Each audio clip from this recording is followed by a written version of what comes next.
오늘은 이제 성경 공부를 네. 이제 산상수훈 첫 번째, 네. 산상수훈 첫 번째 강의를 할 건데요. 마태복음 5장 1절부터 시작하겠습니다. 네. 우리가 이 산상수훈은 굉장히 중요해요.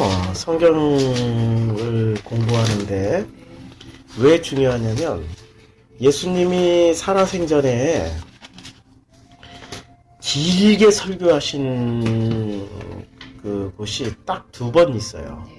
그러니까 짧게 뭐 설교하신 내용들은 여러 번 있는데, 근데 아예 설교라고 작정하시고 길게 말씀하셨던 그 예수님 생애, 당시 생애는 딱 2번밖에 없는데요. 그게 첫 번째 마태복음 5장 1절부터 8장까지 산상수훈이라고 그래요. 5, 6, 7 석장에 걸쳐서 말씀하시는 5, 6, 7이요? 예. 5, 6, 7장 이 세 번의 3장에 걸쳐서 말씀하신 이 산상수훈은 굉장히 중요해요. 모든 성경을 해석하는데 산상수훈을 알아야 성경이 해석이 돼요. 산상수훈을 모르면은 성경을 해석할 수가 없어요. 그래서 이 산상수훈이 그렇게 중요한 성경인데 불구하고 사람들은 이 산상수훈에 대한 오해를 많이 해요. 왜냐하면 산상수훈을 읽어보면 심령이 가난한 자는 복이 있다, 애통하는 자는 복이 있다, 온유한 자는 복이 있다를 문자 그대로 표면적인 것으로 받아가지고, 저도 그런 줄 알았어요. 예, 심지어는 그 넌 크리스찬인 간디 같은 힌두교 신자였잖아요. 근데 그 사람은 태어나서 죽을 때까지 힌두교 신자였어요. 기독교인이 아니었어요. 그럼에도 불구하고 그 사람은 죽을 때까지 산상수훈을 읽다가 죽었어요. 왜냐하면 이 표면적인 뜻으로 보면 인류 보편에 아주 위대한 메시지가 있잖아요. 심령이 마음이 가난해야 된다, 애통하고 온유해야 된다, 의에 주리고 목말라야 된다, 긍휼히 여긴 자는 복이 있다, 마음이 청결해야 된다, 화평하게 해야 된다. 얼마나 좋은 메시지예요. 그러니까 간디가 독립운동을 했던 인도 독립의 아버지였잖아요. 그러니까 인도 독립운동을 하면서 실제로 간디는 이 산상수훈을 기초로 해서 평화운동으로 전개한 사람이에요. 인도가 영국에서 독립할 때 얼마나 많은 사람들이 학살당했습니까? 그 학살의 현장에서도 비폭력 평화를 외쳤던 사람이에요. 그러니까 이 산상수훈을 통해 가지고 평화라는 메시지를 받았고, 그 평화는 기독교 정신의 기본이다. 예수 정신에 예수님이 와서 말씀하셨던 가장 기초라고 스스로 생각했어요. 스스로 생각해서 그 평화를 취해서 끝까지 비폭력 평화를 외쳤던 사람이 간디였어요. 근데 믿진 않았어요. 예? 믿지는 않았죠, 예수를. 아니, 힌두교 신자들은 다 믿어요. 힌두교는 코끼리도 신이고 예수도 신이고 부처도 신이고 다 모든 신을 수용하는 종교이기 때문에 예수를 믿었죠. 안 믿은 게 아니에요. 그 모든 신 중에 하나. 신 중에 하나로 믿어서 성경을 열심히 읽었죠. 그런데 그럼 그 간디가 정말로 구원을 받았을까라고 생각하면 성경을 몰랐던 사람이에요. 산상수훈을 통해서 비로소 성경을 얘기를 할 수 있는데, 말을 하고 이해를 할 수 있는데, 그걸 전혀 몰랐던 거예요. 속뜻을 몰라. 그렇죠. 속뜻을 알 수가 없었죠.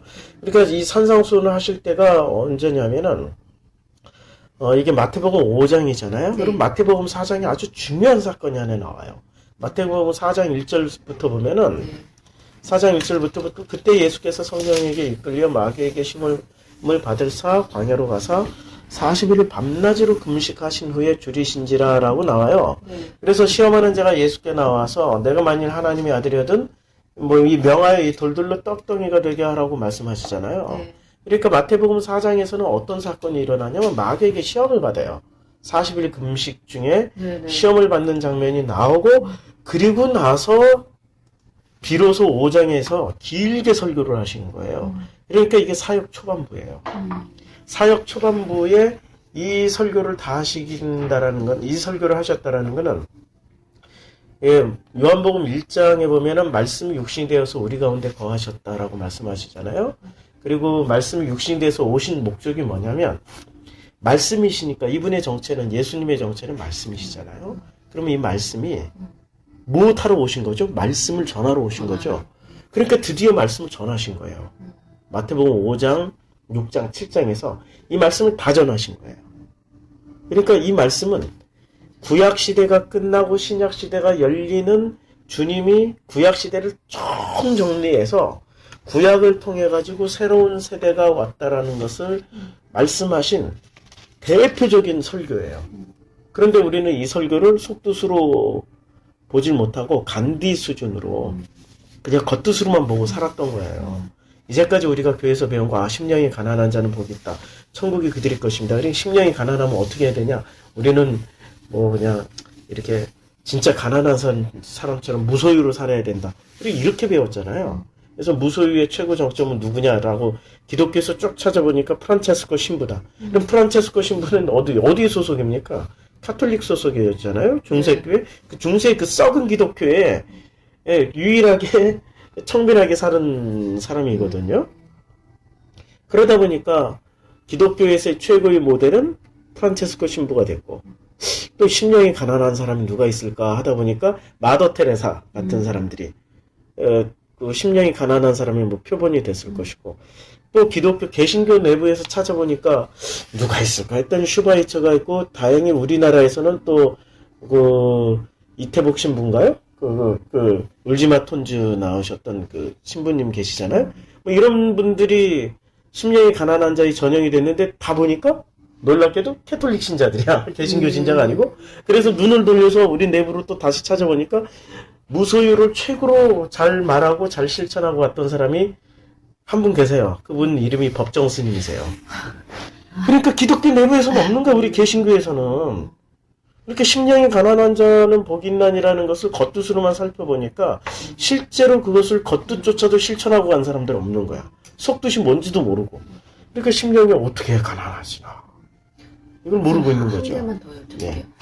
그 다 캐톨릭 신자시잖아요. 근데 이게 시작은 캐톨릭에서 하다가 개신교가 나온 거잖아요. 그렇죠. 그래서 뭐 예. 큰 집, 작은 집 막 이렇게 얘기하는 사람도 예. 있고 그렇잖아요. 예. 그런데 보통 교회에서는 예. 그 천주교를 믿는 사람은 구원받지 못한다. 예. 왜냐면 그 왜 마리아한테 예, 그렇죠. 마리아상, 그 뭐지? 그 고해성사 하고 예. 그런 것 때문에 예. 안 된다. 예. 그게 불교만큼 안 되는 거다. 예. 이렇게 얘기를 하는데 그런가요? 아, 캐톨릭의 신학의 가장 그 기본적인 신학은 성 어거스틴의 신학이거든요. 네, 네. 어거스틴이 그 캐톨릭 신학의 기초를 다 놨어요. 그 다음에 토마스 아퀴나스라든지 이런 신학자들이 기초를 놨는데, 그 지금 루터나 칼빈이나 웨슬레이 신학이 어디에 뿌리를 두고 있냐면 어거스틴의 신학이에요. 우리 같은 신학이에요. 같은 지금. 거잖아요. 그러면. 예, 같은 신학의 네. 맥락을 가지고 있어요. 만약에 지금 어거스틴을 제가 세상에 대고 어거스틴은 가짜야 이러면은 어거스틴이 가짜가 되겠습니까? 제가 가짜가 되겠습니까? 목사님이 제가 가짜가 가짜겠죠. 돼요. 그러니까 같은 신학의 뿌리를 두고 있는 캐톨릭이나 개신교나 제가 보기에는 형태의 약간의 차이만 있을 뿐이지 본질은 같아요. 그러니까 본질이 예. 같은데 인간이 예, 이렇게 만든 거죠. 예, 개신교는 이렇게 가는 게 편하고, 예, 그러니까 기본 천주교에 뭔가 뭐 염증을 느꼈다든지 뭔가 부족함을 느낀 예. 사람들이 나와서 개신교를 이렇게 한 거. 예. 그런데 그래서 제가 예. 지난번에 처음에 여기 참석하려던 엄마가 그날 첫날 못 왔는데 그 엄마가 저기 천주교거든요. 당연히 오셔야죠. 그쵸. 근데 그럼요. 보통 예, 그게 항상 갈등이 되는 거예요. 예. 천주교 엄마한테 예, 거기에 잘못됐다고 얘기하면 굉장히 기분 나. 왜냐면 천주교는 이제 가족 대대로 그 뭐 교회도 선택하는 게 아니라 예. 그 지역에 그냥 예, 지어진 데 가는 거고 뭐 이렇더라고요. 그것도. 예. 그러니까 결국은 같은 거죠. 하나님만 그러니까- 제대로 믿으면 되는 거죠. 그렇죠. 지금 우리는 성경 말씀만 공부에서 제대로 알면 되는 거죠. 우리는 성경 공부에서 제가 지난주에는 좀 그렇게 심하게 종교를 비판한 것도 아닌데 그 이제 그분들에겐 쇼크였을 거예요. 왜냐하면 제가 그런 말씀을 드리는 이유는 딱 하나예요. 천국은 마치 새를 잡으려고 공중에 그물을 펼쳐놓는 것과 같다고 네, 그랬죠. 네, 성경 본문에 네. 보면 예수님 네. 말씀하셨잖아요. 네. 그물이라는 것은 네. 다 잡는 도구가 아니에요. 그렇죠. 어떤 거는 걸리고 어떤 건 빠져나가고 어떤 건 피해가고 음. 이럴 수 있는 게 그물이란 말이에요. 근데 그물에 걸려야 좋은 거야. 맞아. 그물에 걸리면 아니 걸리지 말라라고 주님 말씀하신 게 아니라 걸리라고 그런 거거든요.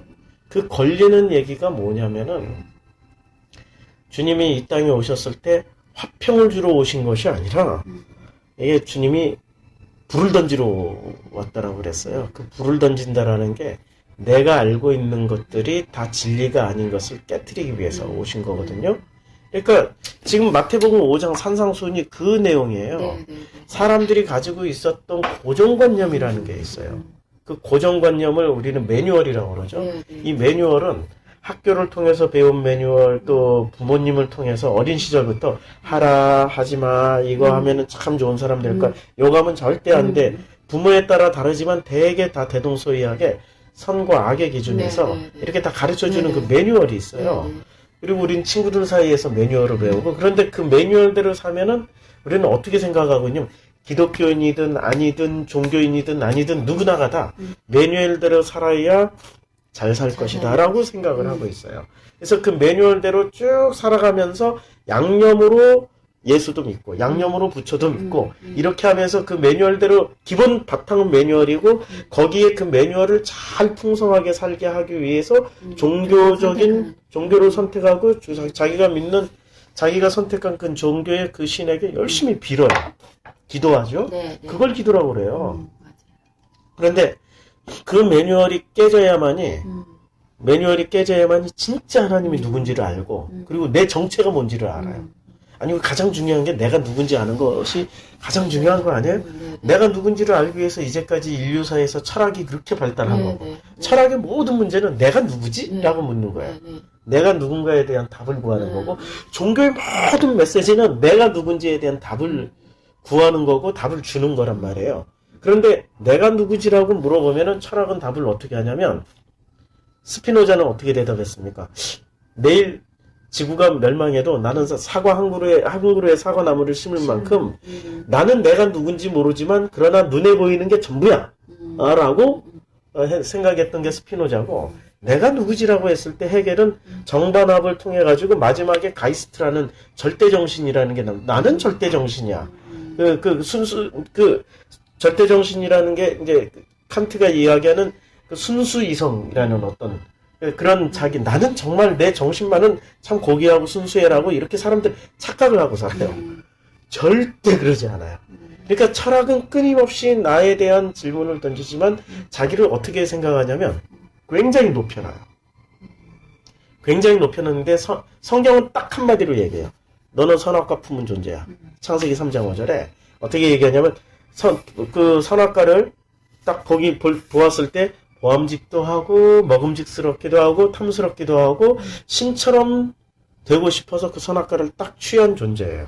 그러니까 내 속에는 뭐가 들어가 있는 거죠? 이미 선악이라는 판단 기준 절대적인 인류의 모든 생각 그러니까 모든 매뉴얼에 전 지구인 똑같아. 전 지구인이 아프리카 흑인이나 제가 이제 여행을 세계 일주를 했으니까 아프리카 흑인이나 백인이나 아니면은 우리 아시아인들이나 종교적으로 기독교인이나 불교나 이슬람이나 생각하는 패턴 매뉴얼은 똑같은 매뉴얼을 가지고 있어요. 그것을 선악이라는 매뉴얼이라고 얘기를 하죠. 그 선악이라는 매뉴얼을 가지고 있고 선악이라는 매뉴얼에서 철학을 만들어냈고 거기서 종교적 사고를 하고 거기서 성경을 해석해버리니까 아니 세상에 간디가 해석하는 성경이나 기독교 목사나 신학자들이 해석하는 성경이 똑같다면은 그건 참 문제 아니에요? 아니 힌두교 신자가 해석하는 성경하고 이게 복음을 알고 있다라는 목사가 해석하는 성경하고 똑같다면은 그거는 복음일까요? 종교일까요? 그건 종교일 수밖에 없어요. 간디가 해석하는 수준의 성경을 우리는 기껏해 그 정도밖에 못하는. 근데 주님이 겨우 그 말 하려고 지금 하나님의 그 높은 자리를 버리시고요. 말씀이 육신돼서 오신 겁니까? 아니에요.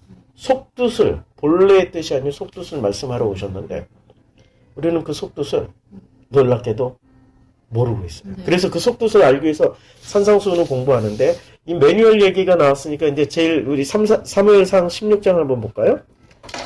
매뉴얼, 이 산상수훈은 첫째는 매뉴얼을 깨뜨리기 위해서 주님이 하신 겁니다. 이 매뉴얼이 얼마나 단단한 매뉴얼이라면은, 이제, 이게 유대인들이라고 하면은 모세 때부터 시작하잖아요. 네. 그러니까 야곱부터 시작하잖아요.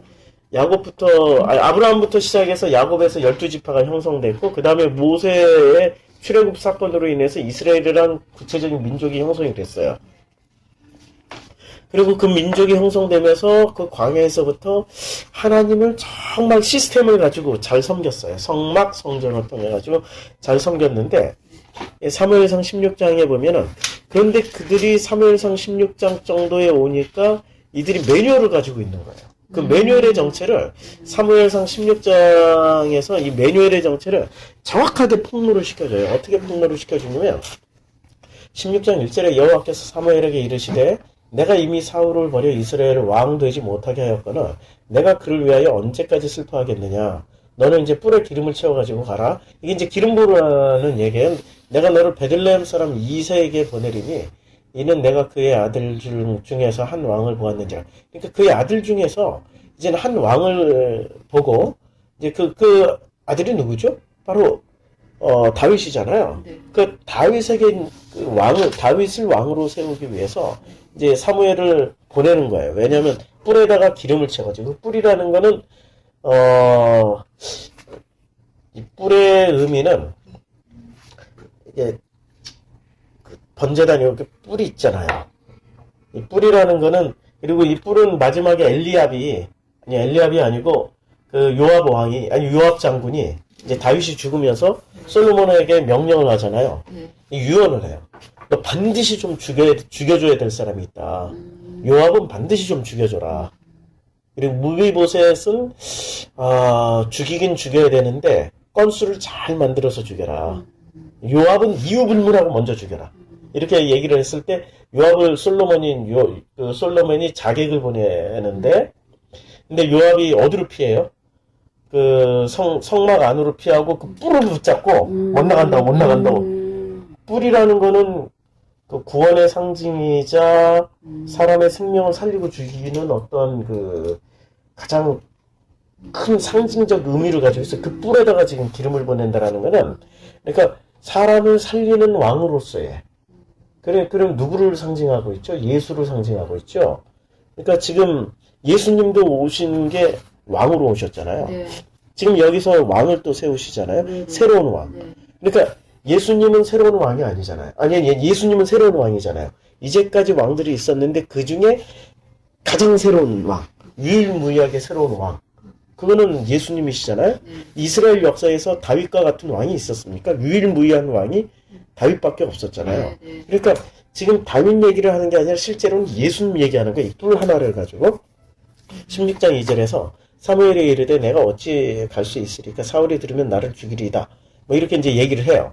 그러니까 이제 사울이 알면은 자기가 왕인데 또 다른 왕을 세우면은 사울과 사울의 그 가문은 어떻게 되겠습니까? 사울의 아들들이 왕을 이어가야 되잖아요. 그렇죠. 근데 그 왕을 못 이어가게 하신다는 말씀이니까 그 기름 부음을 받는 그 사람은 사울이 살려둬서는 안 되는 거죠. 그리고 기름 부으러 가는 사무엘도 죽여야 되는 거죠. 왜냐면 기름을 붓는 순간 왕권이 그리로 넘어가니까. 그래서 사무엘이 그 얘기를 하는 거예요. 내가 어떻게 갈 수 있습니까? 못 갑니다. 사울이 들으면 나를 죽일 겁니다. 하니까 여호와께서 이르시되 너는 암송아지를 끌고 와서 말하기를 내가 여호와께 제사 드리러 왔다. 지금 주님이 뭐를 시키는 거죠? 거짓말 시키는 거죠. 거짓말 시키는 거잖아요. 네, 그렇죠. 실제는 죽이러 가는 건데. 실제는 기름 부으러 가는 거고. 기름 부으러 가는 건데. 근데 여기 제사 드리러 간다라고. 근데 이게 거짓말일까요? 사실일까요? 이게 이제 실제 요 역사적 사건만 놓고 보면 거짓말이에요. 그런데 이것을 예수님이라고 생각하면은 제사 드리러 가는 게 맞는 거죠. 왜냐하면 그 왕은 십자가에서 죽어야 될 왕이기 때문에 미리미리 장사를 준비하는 거죠. 그러니까 거짓말이 역사 안에서는 거짓말이고 속뜻으로 보면은 이것은 사실이에요. 네, 네. 그러니까 이게 성경을 겉뜻으로 보면 헷갈리는 데가 되게 많아요. 그러니까 가장 대표적으로 헷갈리는 것 중에 하나가 지난번에 말씀드렸던 세례 요한도 회개하라 천국에 가까웠다라고 외쳤고 예수님은 회개하라 천국에 가까웠다라고 똑같이 외쳤는데 겉뜻은 똑같지만 속뜻으로 보면 완전히 다른 내용이에요. 그거는 세례 요한은 예수님이 오실 것을 생각하고 말씀하신 거고 예수님은 메시아이시고 그리스도이시기 때문에 당신이 이미 다 이루었다고 말씀한 속 내용 완전히 다른 내용이에요. 그러니까 겉뜻으로만 보면 성경은 오해할 때가 되게 많습니다. 자, 3절. 이세를 제사에 청하라. 내가 내게 향한 일을 가르치리니 내가 내게 알게 하는 자에게 나를 위하여 기름을 부을지니라. 이제 누가 가르쳐 주신다고 그랬어요? 그 기름 부을 자를? 이제 사울이 기름을 부어야 될 그 대상자를 누가 가르쳐 준다는 말씀이에요? 여호와의 말씀대로 행하여. 그렇죠? 여호와께서. 그러니까 여호와께서 가르쳐 주신다고 그랬어요. 내가 내게 행할 일을 가르치린다고 그랬잖아요. 그러니까 내가 내게 알게 하는 자라고 그랬잖아요. 주님이 가르쳐 주신다고 그런 거죠. 그래서 나를 위하여서 누구를 위해서 기름을 부으라냐면 나를 위하여서. 그러니까 나를 위해서 부으라는 얘기는 아니 우리가 생각하면은 다윗을 위해서 기름을 부어야 되는 거잖아요. 근데 여기서는 하나님을 위해서 이게 지금 누구 얘기입니까? 다윗 얘기입니까? 다윗을 통해서 오실 메시아를 얘기하는 겁니까? 오실 메시아 예수를 얘기하는 게 지금 뿔도 얘기했죠. 그 다음에 나를 위해서라고 말씀하셨죠. 그렇죠. 그리고 여기서 제사라고 제사 드리러 왔다라고 그랬죠. 그러니까 이것을 겉뜻으로만 보면은 이 다윗 때 사울 솔로몬의 다윗 사무엘 사울의 얘기인 줄 알겠는데 이거는 속뜻으로 보면은 철저하게 메시아 얘기예요. 그러니까 오실 예수를 예표하는 거죠. 왕으로 오실 그분을 예표를 하는데 16장 4절에 보면 사무엘이 여호와의 말씀대로 행하여 여기까지는 이제 사무엘이 여호와의 말씀대로 그대로 순종을 했어요. 그래서 베들레헴에 이름에 성읍 장로들이 떨며 그러니까 베들레헴에 이르렀어요. 근데 성읍 장로들이 반응이 어떻습니까? 두려워하는 거예요? 왜? 그렇죠. 왜 두려워하죠? 왜 두려워할까요? 이거 굉장히 중요한 얘기예요. 왜 두려워할까요? 대사무엘 선지자가 온 거예요. 사무엘은 어떤 사람입니까? 하나님의 음성을 듣고 하나님의 음성을 그대로 말하는 예언자였어요. 예언자였고, 그러니까 우리는 예언자라고 하면은 우리는 예언한다라고 그러면 어떤 걸 얘기하냐면 예언하면은 막 점치는 거 이런 거 얘기하잖아요. 아니에요. 구약에서 예언은 철저하게 누구만 얘기하는 겁니까? 점치는 게 아니라 오실 메시아만 얘기하고 있어요. 그리고 오실 메시아라는 거는 이스라엘이 오랜 몇천 년 동안의 소원 중에 소원 중에 소원이에요. 오실 메시아가 와서 이 모든 고난을 끝내달라 이런 얘기를 소망을 가지고 있었던 사람들이 바로 이스라엘 사람들이었거든요. 그런데 이 사람들이 떨었어요. 오실 메시아를 얘기해 줄 수 있는 그 사람이 왔는데 떨었어요. 왜 떨었을까요? 왜 떨었냐면은 이걸 이제 하나님이 마치 사무엘은 누구를 지금 대신하는 거죠? 사무엘은 하나님을 대신해서 가는 메신저잖아요. 네. 그러니까 그 메신저를 볼 때 누구처럼 생각하는 게 사람들은? 하나님처럼 생각하는 게 그 두렵고 떨리는 거예요. 그러니까 사무엘의 사무엘의 그 포지션을 얘기를 해주는 거예요. 이 말이. 예. 사무엘의 포지션. 굉장히 두렵고 떨려. 이거 굉장히 두렵고 떨리는. 그래서 그를 어떻게 합니까? 그를 영접합니다. 네. 이것도 굉장히 중요한 단어예요. 그를 사무엘을 보면서 떨고 두렵고 존경과 경배와 숭배와 두렵고 떨리는 모든 감정들이 복합되어 있어요. 그래서 사무엘 앞에서 이렇게 사무엘이 복을 빌어주면 그게 복이 되는 거고 사무엘이 저주하면 저주가 되는 거고 잘 보여야지 복 받고 잘못 보이면은 저주를 받는다고 생각하고 있는 거예요. 그러니까 사무엘을 사람들은 굉장히 높은 포지션에 지금 올려놓은 거예요. 올려놨고 또 실제로 사무엘이 이제까지 해왔던 일이 어떤 일을 했습니까? 어린 시절을 전부 엘리 제사장 밑에서 그 자기의 시간들을 엄마도 보고 싶고 아버지도 보고 싶고 형제들하고 같이 동생들 이제 얘가 첫째잖아요. 사무엘이 자식을 못 낳았으니까 첫째잖아요. 동생들도 보고 싶고 했던 그 긴 시간 동안 오직 하나님만 바라보고 자라난 이 소년이 그리고 자기 모든 시간 동안에 또 하나님의 어린 시절에 그 음성이 임해가지고 사무엘아 사무엘아 이렇게 부르시는 그 음성, 어렸을 때부터 그런 음성을 듣고 살았던 그 사무엘. 그러다가 이 사사기 시대 엘리 때 완전히 망가졌잖아요. 그것을 미스바에 다 모으게 해가지고 모아서 거기서 물을 부으면서 회개를 하고, 그리고 이스라엘을 새롭게 만들어 나가고, 그리고 사무엘이 사울에게 이렇게 딱 기름을 부었더니 그가 왕이 됐어요. 네네. 그러니까 그가 이렇게 기름을 부는 건, 그 기름 붓는다는 건 지금으로 치면 뭐 안수기도 해준 뭐 그런 의미겠죠.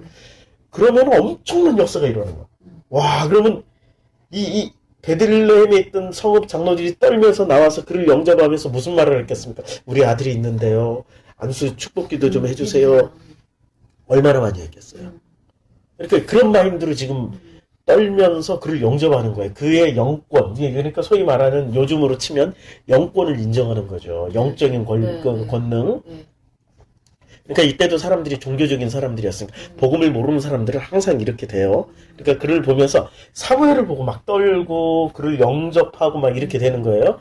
근데 지난 시간에 그 사무엘이 우리가 여태까지 알기로는 진짜 하나님의 사람, 어려서부터 하나님이 한나한테 그 기도 끝에 아이를 주셨고, 그래서 뭐 엄마 아빠가 얼마나 키우고 싶었는데 안 키우고 정말 하나님의 사람으로 만들기로 약속해서 그 제사장 아래서 크게 했고, 그랬는데 목사님이 왜 그 제사장이 하는 걸 보고 자라서 그 보이는 것에 치중하는 사무엘이 됐다 그러셨잖아요. 그래서 결국은 사무엘이 잘못한 거잖아요. 그 사울도 잘못 선택한 거고. 그렇죠. 근데 그 과정을 다 하나님이 허락하신 거잖아요. 다 허락하셨죠. 잘못 선택하게. 그런 것들을 구슬로 놔뒀기 때문에 나중에 복음으로 껴니까 오직 주님만 바라보고 나가는 말년의 사무엘은 뭐만 했습니까? 죽기 직전까지 부흥에만 하다 갔어요. 기도에만 하다 갔어요. 다른 거 안 했어요. 사무엘이 무슨 뭐 정치적인 행보를 했다든지 아니면 어디 가서 전쟁하는데 뭐 이렇게 다 조율을 했다 이런 거 안 하고 오직 기도만 하다가 간 사람이에요. 말년은 주님만 바라보다가 간 사람이에요. 그 말년에 아는 거네요. 제가 잘못한 것을. 다 알게 된 거죠. 지금도 실수하는 장면을 얘기하려고 그러는 거예요. 그래서 이제 사람들은 굉장히 그를 높였기 때문에 떨리는 거예요. 마치 이런 거지. 히틀러를 한번 보려면은 그때 당시 히틀러 시대 때 히틀러를 한번 보려면은 그 나치 당원들이 이제 SS 친위대들이 또 혹은 그 괴링이나 이런 측근들이 어떻게 했냐면 히틀러를 만나기 몇 시간 전부터 히틀러를 만나야 되는 사람들에게 훈련을 시켜요. 계속해서 위대한 분이다 뭐하다, 그리고 이 사람을 만날 때는 악수는 몇 도로 해야 되고 각도는 몇 도로 해야 되고 인사는 어떻게 해야 되고 말은 어떻게 해야 되고, 이게 몇 시간 동안 하다 보면은 히틀러 뭐 별거 있나 이랬던 사람들도 어떻게 바뀌냐면 히틀러를 만나는 순간 눈물이 펑펑 쏟아져요. 그런 조작이 들어오니까. 그렇죠. 김일성 만드는 것처럼 그렇게 되는 거죠. 북한의 김정은 만든 김정은을 높이는 것처럼 이미 사람들에게 사무엘은 굉장한 존재가 돼 있는 거예요. 그리고 또 존경받을 만해. 사사라는 자리를 왕권으로 이렇게 넘겨준, 표면적으로 겉뜻으로 보면 그 하나님의 뜻이었는데도 불구하고 겉뜻으로만 보면은 자기의 기득권을 포기하고, 그러니까 사무엘은 어떤 포지션이냐면 왕을 세운 사람이잖아요. 그렇죠? 그러면 신약에서는 그게 누구의 포지션이죠? 세례 요한의 포지션이에요. 그는 후하겠고 나는 쇠하여리라. 사무엘이 딱 그렇게 살았어요. 사울이 정치 권력을 휘두르고 정치를 할 때 사무엘은 개입을 안 했어요. 지금 딱 한 번 개입하는 거예요. 누구의 명령에 따라서? 하나님의 명령에 따라서 다윗에게만 기름 붓고, 그리고 또 몰래 기름 붓고 싹 사라지잖아요. 그리고 갈 때도 조용히 숨어서 가요. 그리고 아무 일 없었던 것처럼. 그리고 정치 권력에는 절대 개입을 안 해요. 그러니까 이 포지션 자체가 누구를 또 예표하고 있냐면은, 사무엘은 딱 정확하게 신약으로 보면은 세례 요한의 그 포지션이에요. 그런데 사람들은 그 세례 요한을 어떻게 했습니까? 높였죠. 바리새인, 사두개인, 예루살렘 다 와서 그에게 머리를 숙이고 회개의 표시로 세례를 받았잖아요. 그런데 예수를 보면 어떻게, 예수는 잡아 죽였잖아요. 지금 그 장면이 지금 이 성경은 어딜 보나 다 예수님 얘기예요. 그래서 성읍 장로들이 떨며 그를 영접했어요. 그리고 이르되 평강을 위하여 오시나이까라고 이렇게 물어봐요. 16장 5절 이르되 평강을 위함이니라. 이제 평강을 위함이니라라고 얘기를 해요. 평강. 그러니까 사무엘이 뜨면은 항상 뭐가 일어났다는 얘기예요. 세례요한의 메시지 그대로예요. 회개하라. 이 독사의 새끼들아 막 이러면서 세례요한이 그렇게 외쳤단 말이에요. 그러니까 이스라엘의 당시에 이스라엘은 사사시대였잖아요. 지금 사울을 왕으로 세우기 전까지 얼마나 타락했어요. 그런데 미스바에서 무슨 일을 했습니까? 미스바에 다 사무엘의 명령에서 이스라엘의 그 진짜 20세 이상 되는 남자들은 다 모여가지고 전부 다 물을 길어서 그 미스바에다 물을 기르면서 무슨 일을 했죠? 회개 운동했죠. 미스바 회개 운동. 그걸 통해 가지고 하나님이 이스라엘을 바꾸셨잖아요. 그러니까 회개를 하라고 하려면은 어떤 메시지를 외쳐야 됩니까? 회개하세요, 회개해 주세요 이렇게 해야 되는 겁니까? 그들의 죄를 지적해야 되잖아요. 그렇죠. 세례 요한처럼 군인들에게는 너희가 어떻게 하여 그 폭력을 휘둘르면서 너희 가진 권한을 가지고 힘없는 사람들을 괴롭히느냐, 세리들에게 어떻게 하여 너희들은 뭐 더 거두느냐, 바리새인들이 독사의 자식들 막 이래버리고 세례요한이 딱 그 메시지를 외쳤잖아요. 그러니까 이들이 지금 이제 두려워 떨면서 겁이 나가지고 평강을 위하여 오신다니까? 이렇게 물어보는 거예요. 그러니까 이르되 평강을 위함이니라 이렇게 얘기를 했어요. 왜 평강을 위하러 왔다라고 그랬죠? 여호와께 제사하러 왔으니.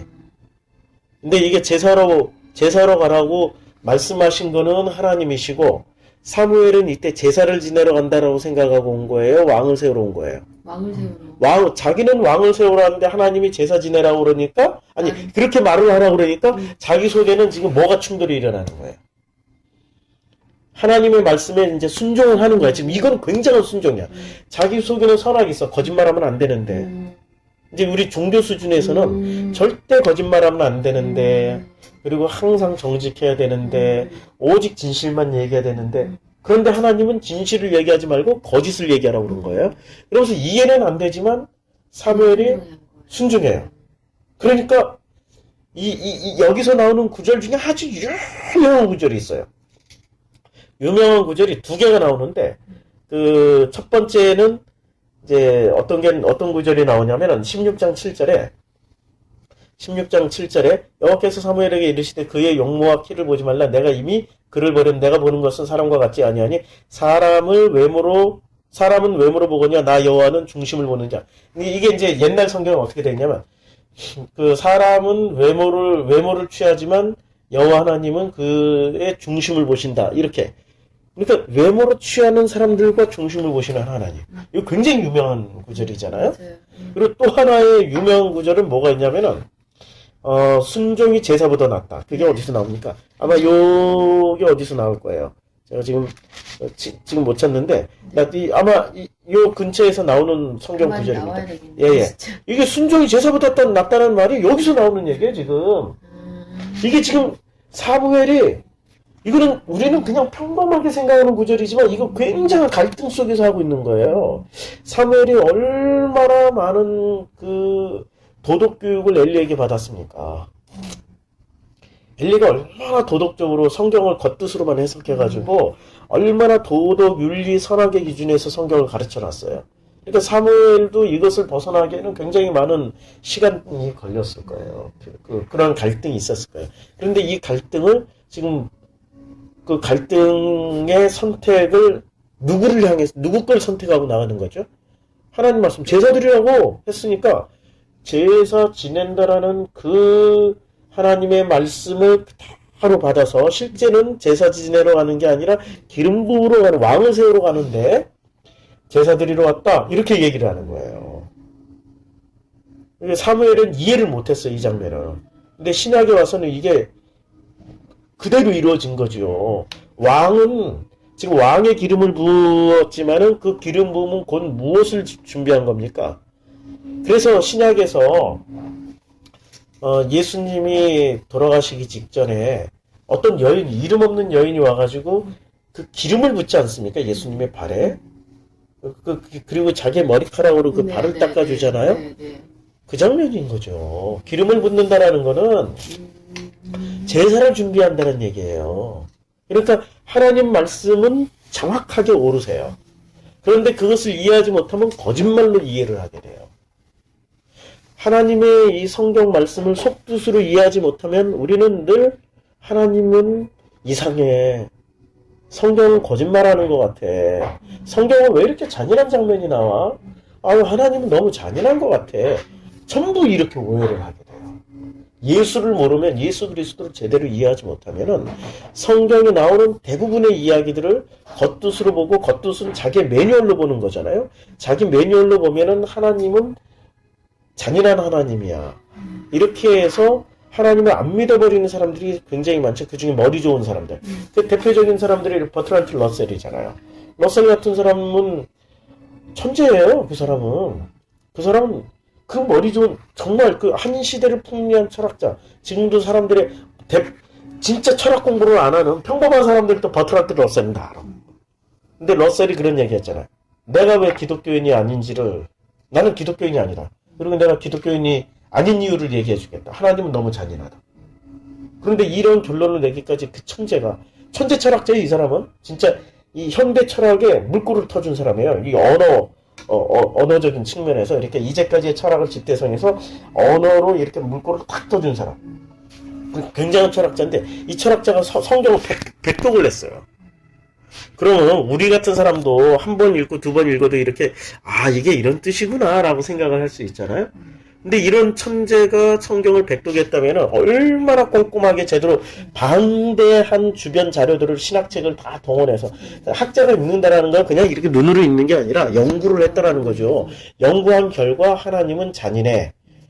그 가나안 땅에 들어갈 때 애나 어른이나 할머니나 노인이나 짐승까지 다 죽인 하나님이야. 이래서 하나님을 안 믿어버린 거예요. 이것은 그 사람이 가지고 있는 그 매뉴얼이 안 깨진 거예요. 매뉴얼이 깨져야 진짜 성경 안에 들어와 있는 이 고귀한 메시지를 볼 수 있는데 매뉴얼이 안 깨지면 절대 성경은 아무리 천재라도 못 읽어요. 못 읽어. 그래서 하나님을 선택할 수가 없어요. 매뉴얼이 깨진 사람만이 비로소 그 깨진 매뉴얼을 통해서 그 고귀한 보화가 담기기 시작하는 거예요. 근데 그 매뉴얼을 깨는 과정이 지금 여기서 나와요. 그러니까 사무엘도 이때까지만 해도 사무엘이 깨졌습니까? 안 깨졌어요? 안 깨졌어요. 안 깨졌어. 그런데 억지로라도 자기가 순종하고 지금 제사 드리러 왔다고. 이 표정을 한번 생각해보면 가관일 거예요. 이거 하나님은 분명히 왕을 세우라고 했는데 사실대로 얘기하면 난 죽을 것 같고. 그러니까 자기가 그냥 기름부 가서 왕 세우라 그러면 네! 하고 이렇게 가버리면 돼. 그럼 사람들이 물으면은 둘 중에 하나야. 진짜 하나님을 믿으면 나 왕 세우러 왔어. 그리고 뭐가지 잘리면 그만이야. 근데 믿음이 없었던 거야. 첫째는. 근데 두 번째는 이걸 거짓말을 하자니 또 양심을 허락질 않아. 그럴 때 하나님이 방법을 딱 주신 거야. 제사 드리러 간다고 그래. 이러보니까 얼마나 편해요. 거짓말은 아니야. 하나님이 하라고 그랬으니까 마음 놓고는 하지만 속으로는 찜찜해. 왕 세우러 가는데 하나님은 왜 제사 드리러 가라고 그랬어? 이걸 이해를 못했던 거예요. 이걸. 자기가 왕을 세우는 그 왕 세우는 그 의미를 사무엘도 제대로 이해를 못한 거예요. 그러니까 다윗을 왕으로 세우라는 그러니까 우리는 하나님의 음성을 듣는다고 그 사람이 다 100% 성경을 속뜻으로 안다라고 생각하면 절대 오해입니다. 그렇게 될 수가 없어요. 될 수가 없어요. 제가 은사를 통해서 이 자리까지 왔잖아요. 은사는 하나님의 존재 확인을 해주는 그냥 기초, 입문밖에 안 돼요.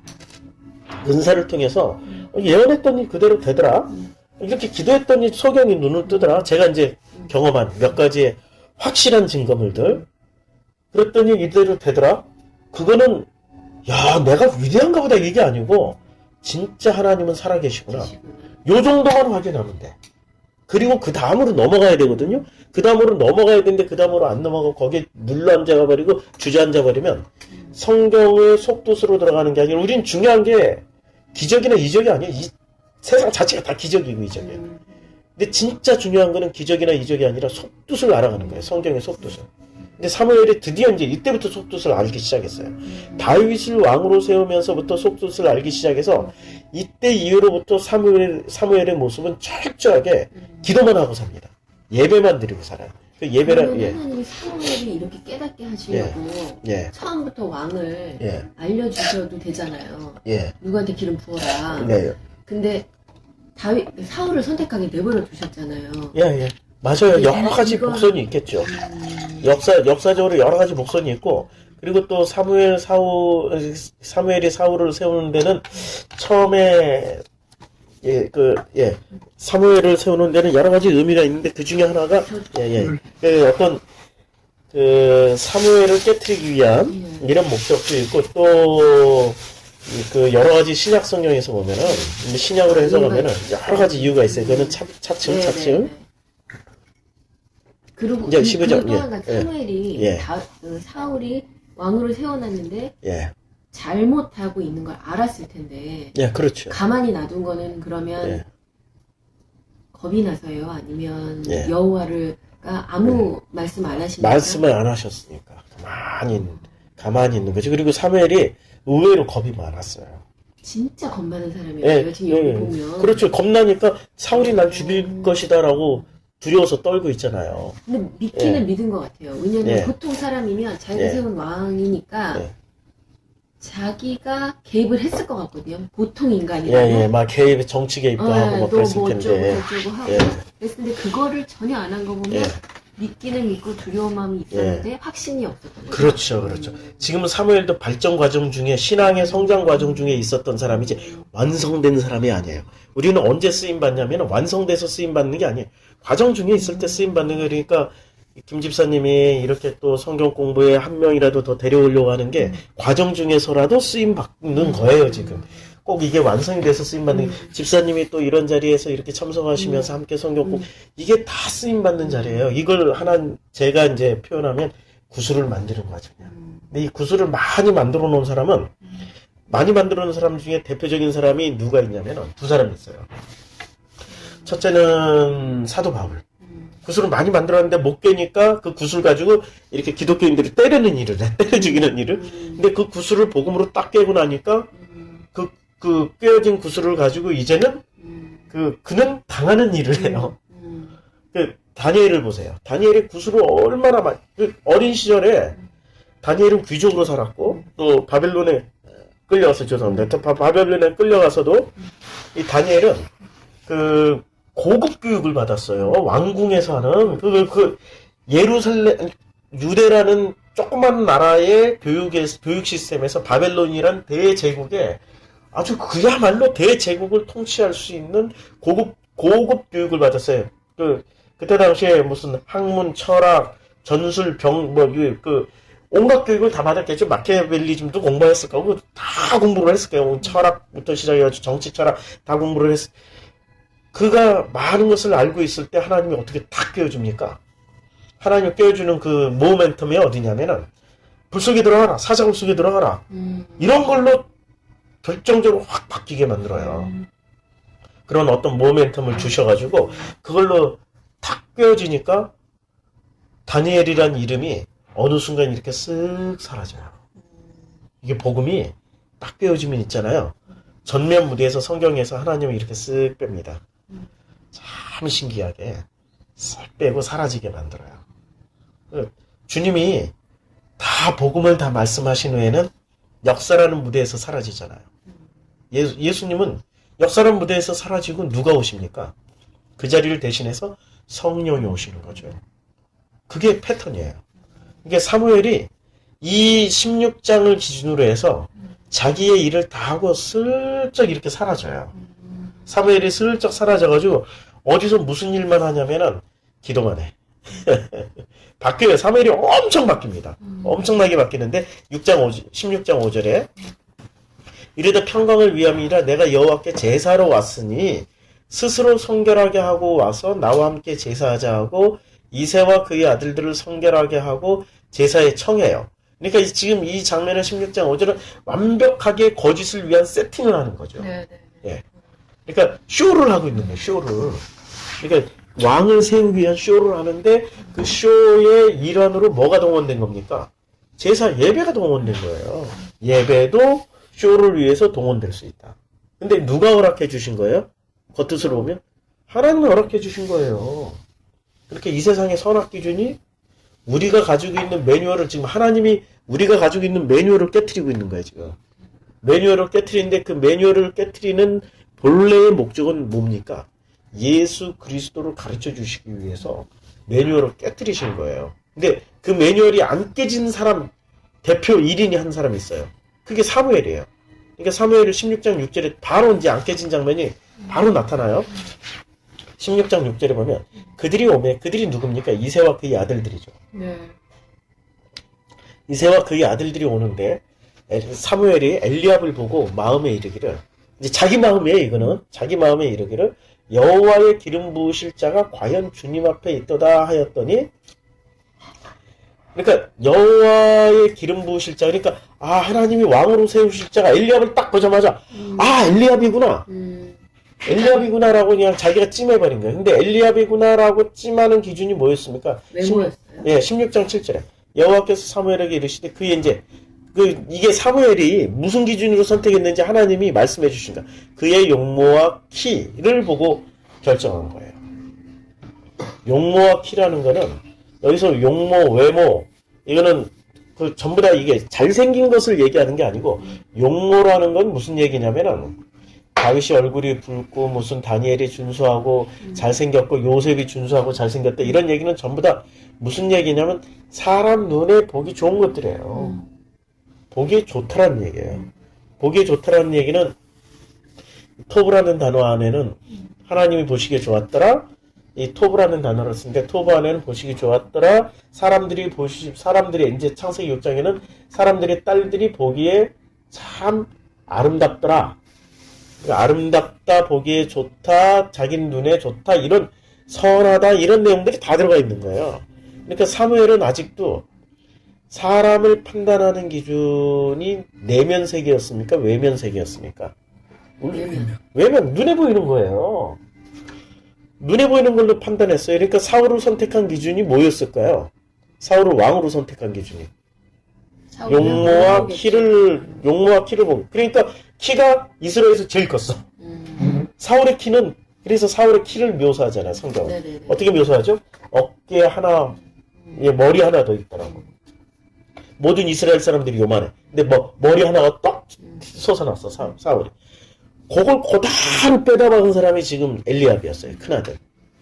고다로 빼다 박은 거예요. 그러니까 사무엘은 이때까지 자기 습관, 자기 매뉴얼이 안 빠진 거예요. 그러니까 엘리압을 보자마자 막 기름 부으려고 그랬어. 보자마자 야 이게 왕이 하고 기름을 부으려고 그랬어요. 자기 매뉴얼이 그대로 있었던 거예요.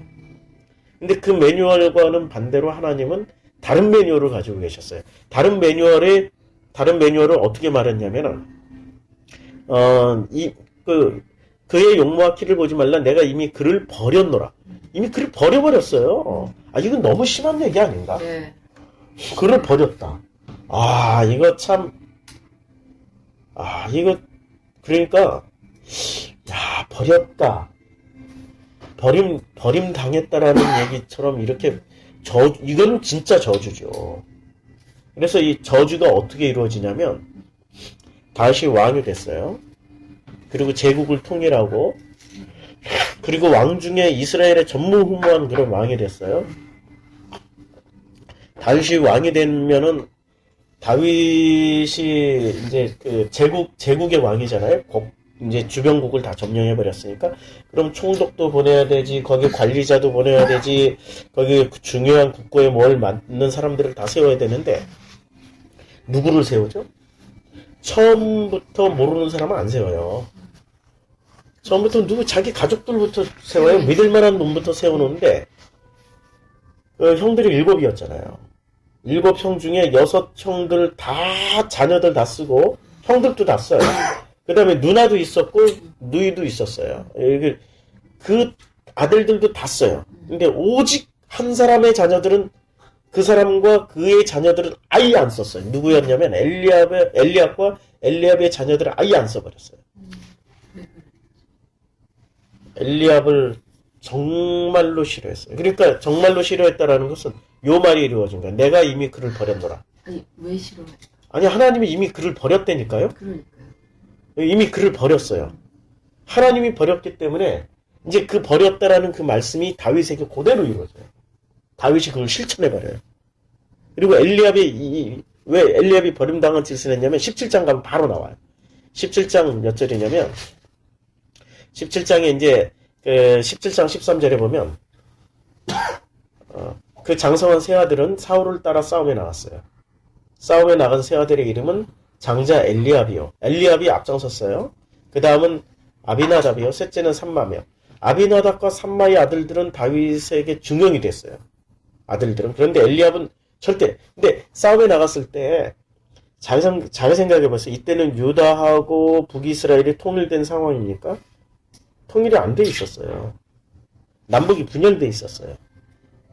그러니까 북쪽 이스라엘 10지파만 왕국을 세웠고 남쪽 유다는 지금 왕이 없어요. 네. 지금 그런 상황이에요. 그래서 통일 왕조가 아니고 사울이 최초의 왕이라고는 하지만 그는 최초의 통일 왕조의 왕은 다윗이에요. 그러니까 사울은 정통성이 있긴 하지만 하나님이 뭐 기름 부어서 세워서 있긴 하지만 10부족의 왕이었고 다윗은 드디어 12를 대표하는 그 왕이 된 거예요. 그런데 이때는 누구의 싸움이었어요? 10지파의 싸움이었지 유다 지파의 싸움이 아니었단 말이에요. 그런데 유다 지파가 지금 이 싸움에 나가 있는 거예요. 왜 나갔을까요? 왜 나갔을까요? 아니 자기네들이 공을 세워서 한 자리 차지하려고. 왜냐하면 자기네들도 엘리압의 생각하기에 자기도 엘리압이나 아니면은 사울이나 사울 왕이나 외모가 비슷해. 컨텐츠가 비슷한 거야. 키 크고 잘생겼단 말이에요. 그러면 자기도 공을 세워서 사울 왕의 어떤 그 큰 자리를 하나 차지할 요량으로 나간 거죠. 유다 지파가 나간 이유는 딱 그거 하나야. 유다 지파인데도 불구하고. 그런데 이 나갔을 때 이미 다윗에게 사무엘의 기름을 부었잖아요. 왕이라고 그러면은. 아니 생각해봐요. 이 조용기 목사나 김사만 목사님, 우리나라의 아주 유명한 목사들만이라도 우리 유명한 목사가 어느 날 우리 집에 찾아와서 아들을 보자고. 그래서 아들 중에 여럿이 있는데 그 중에 제일 막내한테 이렇게 안수기도 해주면서 예언을 하는 거야. 아, 이 아들은 장차 이 나라의 대통령감이다. 그럼 부모는 어떻게 생각을 해요? 아, 내 아들 대통령이구나. 그다음부터 대통령 대접을 해줘. 대통령 교육을 해줘요, 진짜. 믿음이 생겨버리니까. 그리고 형제들은 어떻게 돼? 질투는 나더라도, 저는 질투는 나더라도 신앙이 있으면은, 저 아들은 진짜 대통령이라고 그랬으니까 대통령이 될 거야. 이렇게 믿어버리고 잘 대접을 해준단 말이에요. 근데 대접을 해줍니까, 지금? 안 해주고 있는 거예요. 어떻게 안 해주냐면, 자, 17장 14절에 다윗은 막날에 장성한 세 사람은 사울을 따랐고 장성한 세 사람은 누구를 따랐다고 그랬어요? 사울을 따랐죠.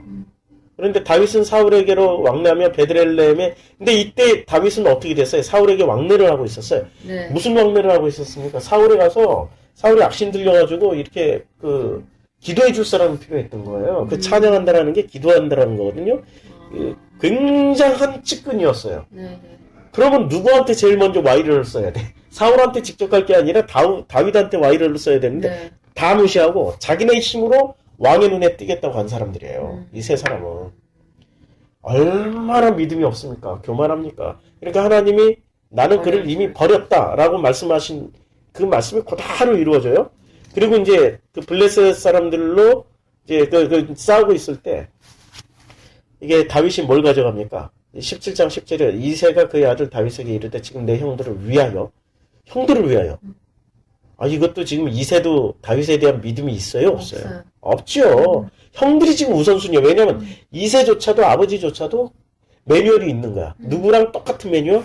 사무엘을 하고 똑같은 매뉴얼. 그러면 사무엘이 이제까지 설교하고 가르쳤던 내용이 전부 뭐였어요? 인간의 매뉴얼로 가르쳤던 거예요, 이제까지. 그러니까 이새도 얼마나 신앙이 좋은 사람이에요. 전부 모태 신앙인데. 그러니까 인간의 매뉴얼이 지배하고 있었던 종교였어, 지금. 이때 당시에 유대교가. 그러니까 다윗에게 이르되 지금 내 형들을 위해 볶은 곡식 한 해바와 이 떡 10덩이를 가지고 진영으로 와서 속히 가서 내 형들에게 주고 이 치즈 10덩이를 가져다가 그들의 천부장에게 주고 내 형들의 안부를 살피고 증표를 가져라. 천부장에게 주라는 얘기는 무슨 얘기입니까? 와이로를 쓴 거지. 그들의 형들의 상관이잖아요. 네. 그러니까 이세 가문에서 이렇게 잘 바치고 그 아들들을 잘 보살펴서 중용해달라라는 이런 내용이잖아요.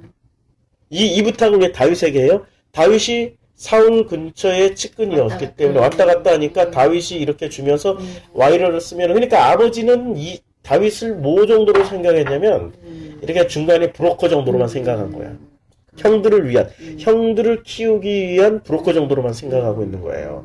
그런데 이 엘리압의 반응을 보세요. 이제 드디어 엘리압의 이제 이 다윗이 이제 큰형 28장, 17장 28절에 보면 큰형 엘리압이 다윗이 사람들에게 하는 말을 들은지라 그가 다윗에게 이제 이 다윗이 무슨 얘기를 했냐면은 그 골리앗에게 뭐 그냥 얘기를 하지. 어찌 26절에 이 할례 받지 않은 블레셋 사람이 누구에게 살아계신 하나님의 군대를 모욕하느냐 막 이게 다윗이 소리를 질러버린 거예요. 그러니까 엘리압이 이걸 들으니까 얼마나 쪽팔려. 그러니까 자랑스럽게 생각하는 게 아니라 저 조그만 저 이상한 놈이 와가지고 다윗을 얼마나 창피하게 생각했으면은 다윗이 이렇게 소리치고 외치는 것을 신하의 눈으로 본 게 아니라 너무 창피한 거야. 그러니까 큰형 엘리압이 다윗에게 하는 말을 들은지라 그가 다윗에게 노를 바라는 거야. 막 화를 내면서 내가 어찌하여 이리로 내려왔느냐 이러면서 들에 있는 양들을 누구에게 맡겼냐. 너 지금 양 치고 있어야지 왜 여기 와서 그러니까 그 양이 더 중요한 거예요? 지금 다윗이 더 중요한 거예요? 양이 더 중요한 거예요. 그렇죠. 그리고 나는 내 교만과 지금 엘리압이 생각하는 내 교만과 내 마음의 완악함을 나누니 내가 전쟁을 구경하러 왔도다. 지금 엘리압의 속에 있는 매뉴얼은 뭐예요? 야, 다윗을 교만하다고 보네. 그러면 자기는 교만하지 않은 거야.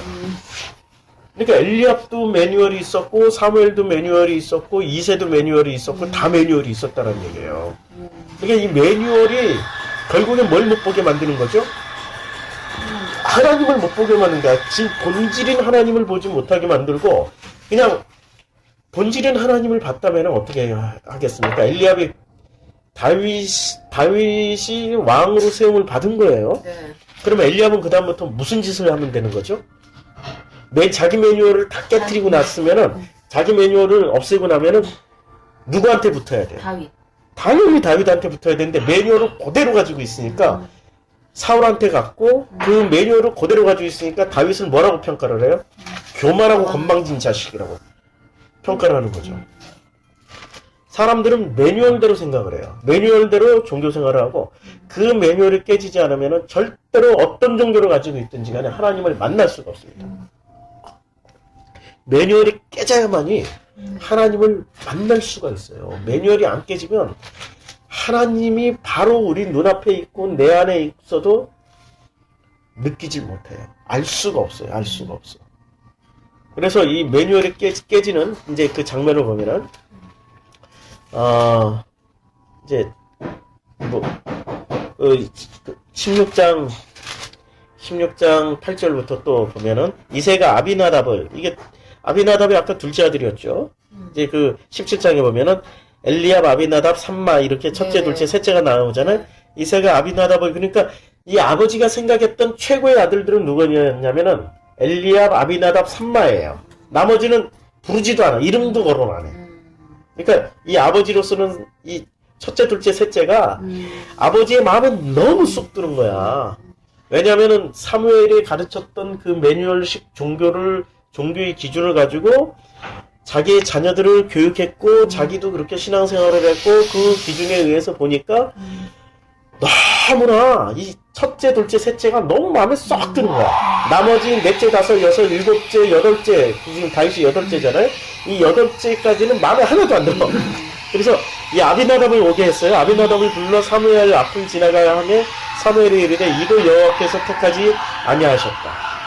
매뉴얼대로 사는 사람들은 인간의 매뉴얼에 선택한 사람들은 하나님의 선택을 안 하세요. 그러면 세 번째, 이새가 삼마로 지나가게 하며 셋째 아들이죠.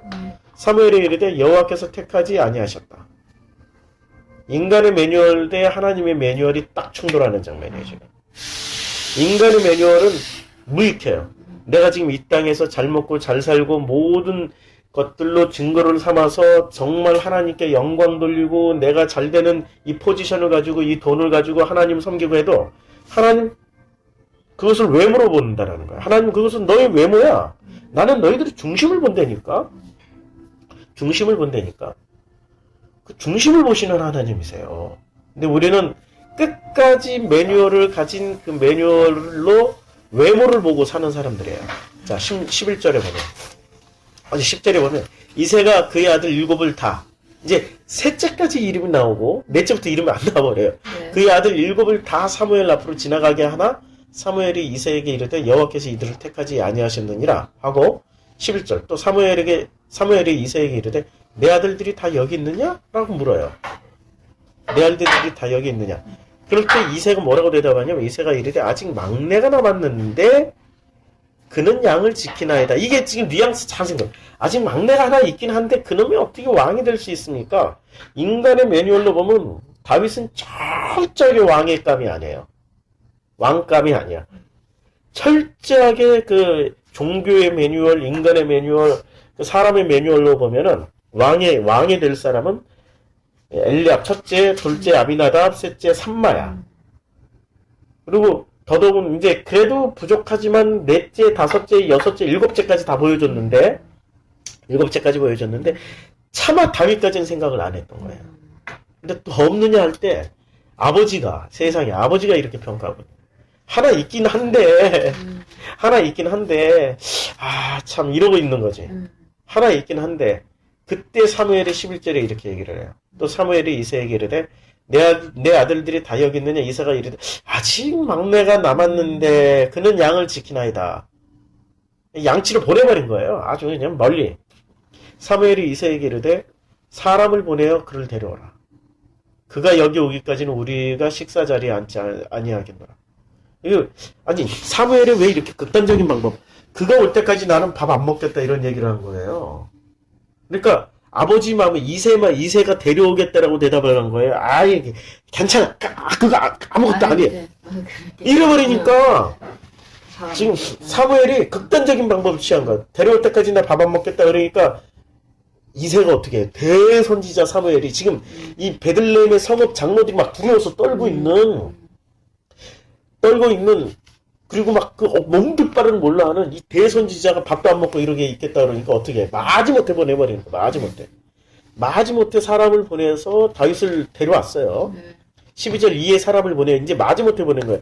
이에 사람을 보내어 그를 데려왔어요. 근데 그의 빛이 붉고 눈이 빼어나고 얼굴이 아름답더라. 이게 성경에 보면은 이렇게 이제 외모를 아까 엘리압이 가졌던 외모와 여기서 지금 묘사하는 외모는 다르죠. 용모와 키를 보는데 여기서 뭐를 보고 있죠? 빛을 보고 눈을 보고 얼굴이 아름답더라. 이 아름답더라는 게 성경에서 토부입니다. 토부가 무슨 그 보기에 좋았더라. 근데 그게 사람의 눈에 보기 좋은 거라고 그랬죠. 예, 사람의 눈에도 보기 좋은. 지금 여기서는 누가 보기에 좋은 거예요, 지금? 여호와가 보기 좋은 거. 그렇죠. 창세기 1장에. 근데 같이 토부를 써요. 예, 같은 토부를 써요.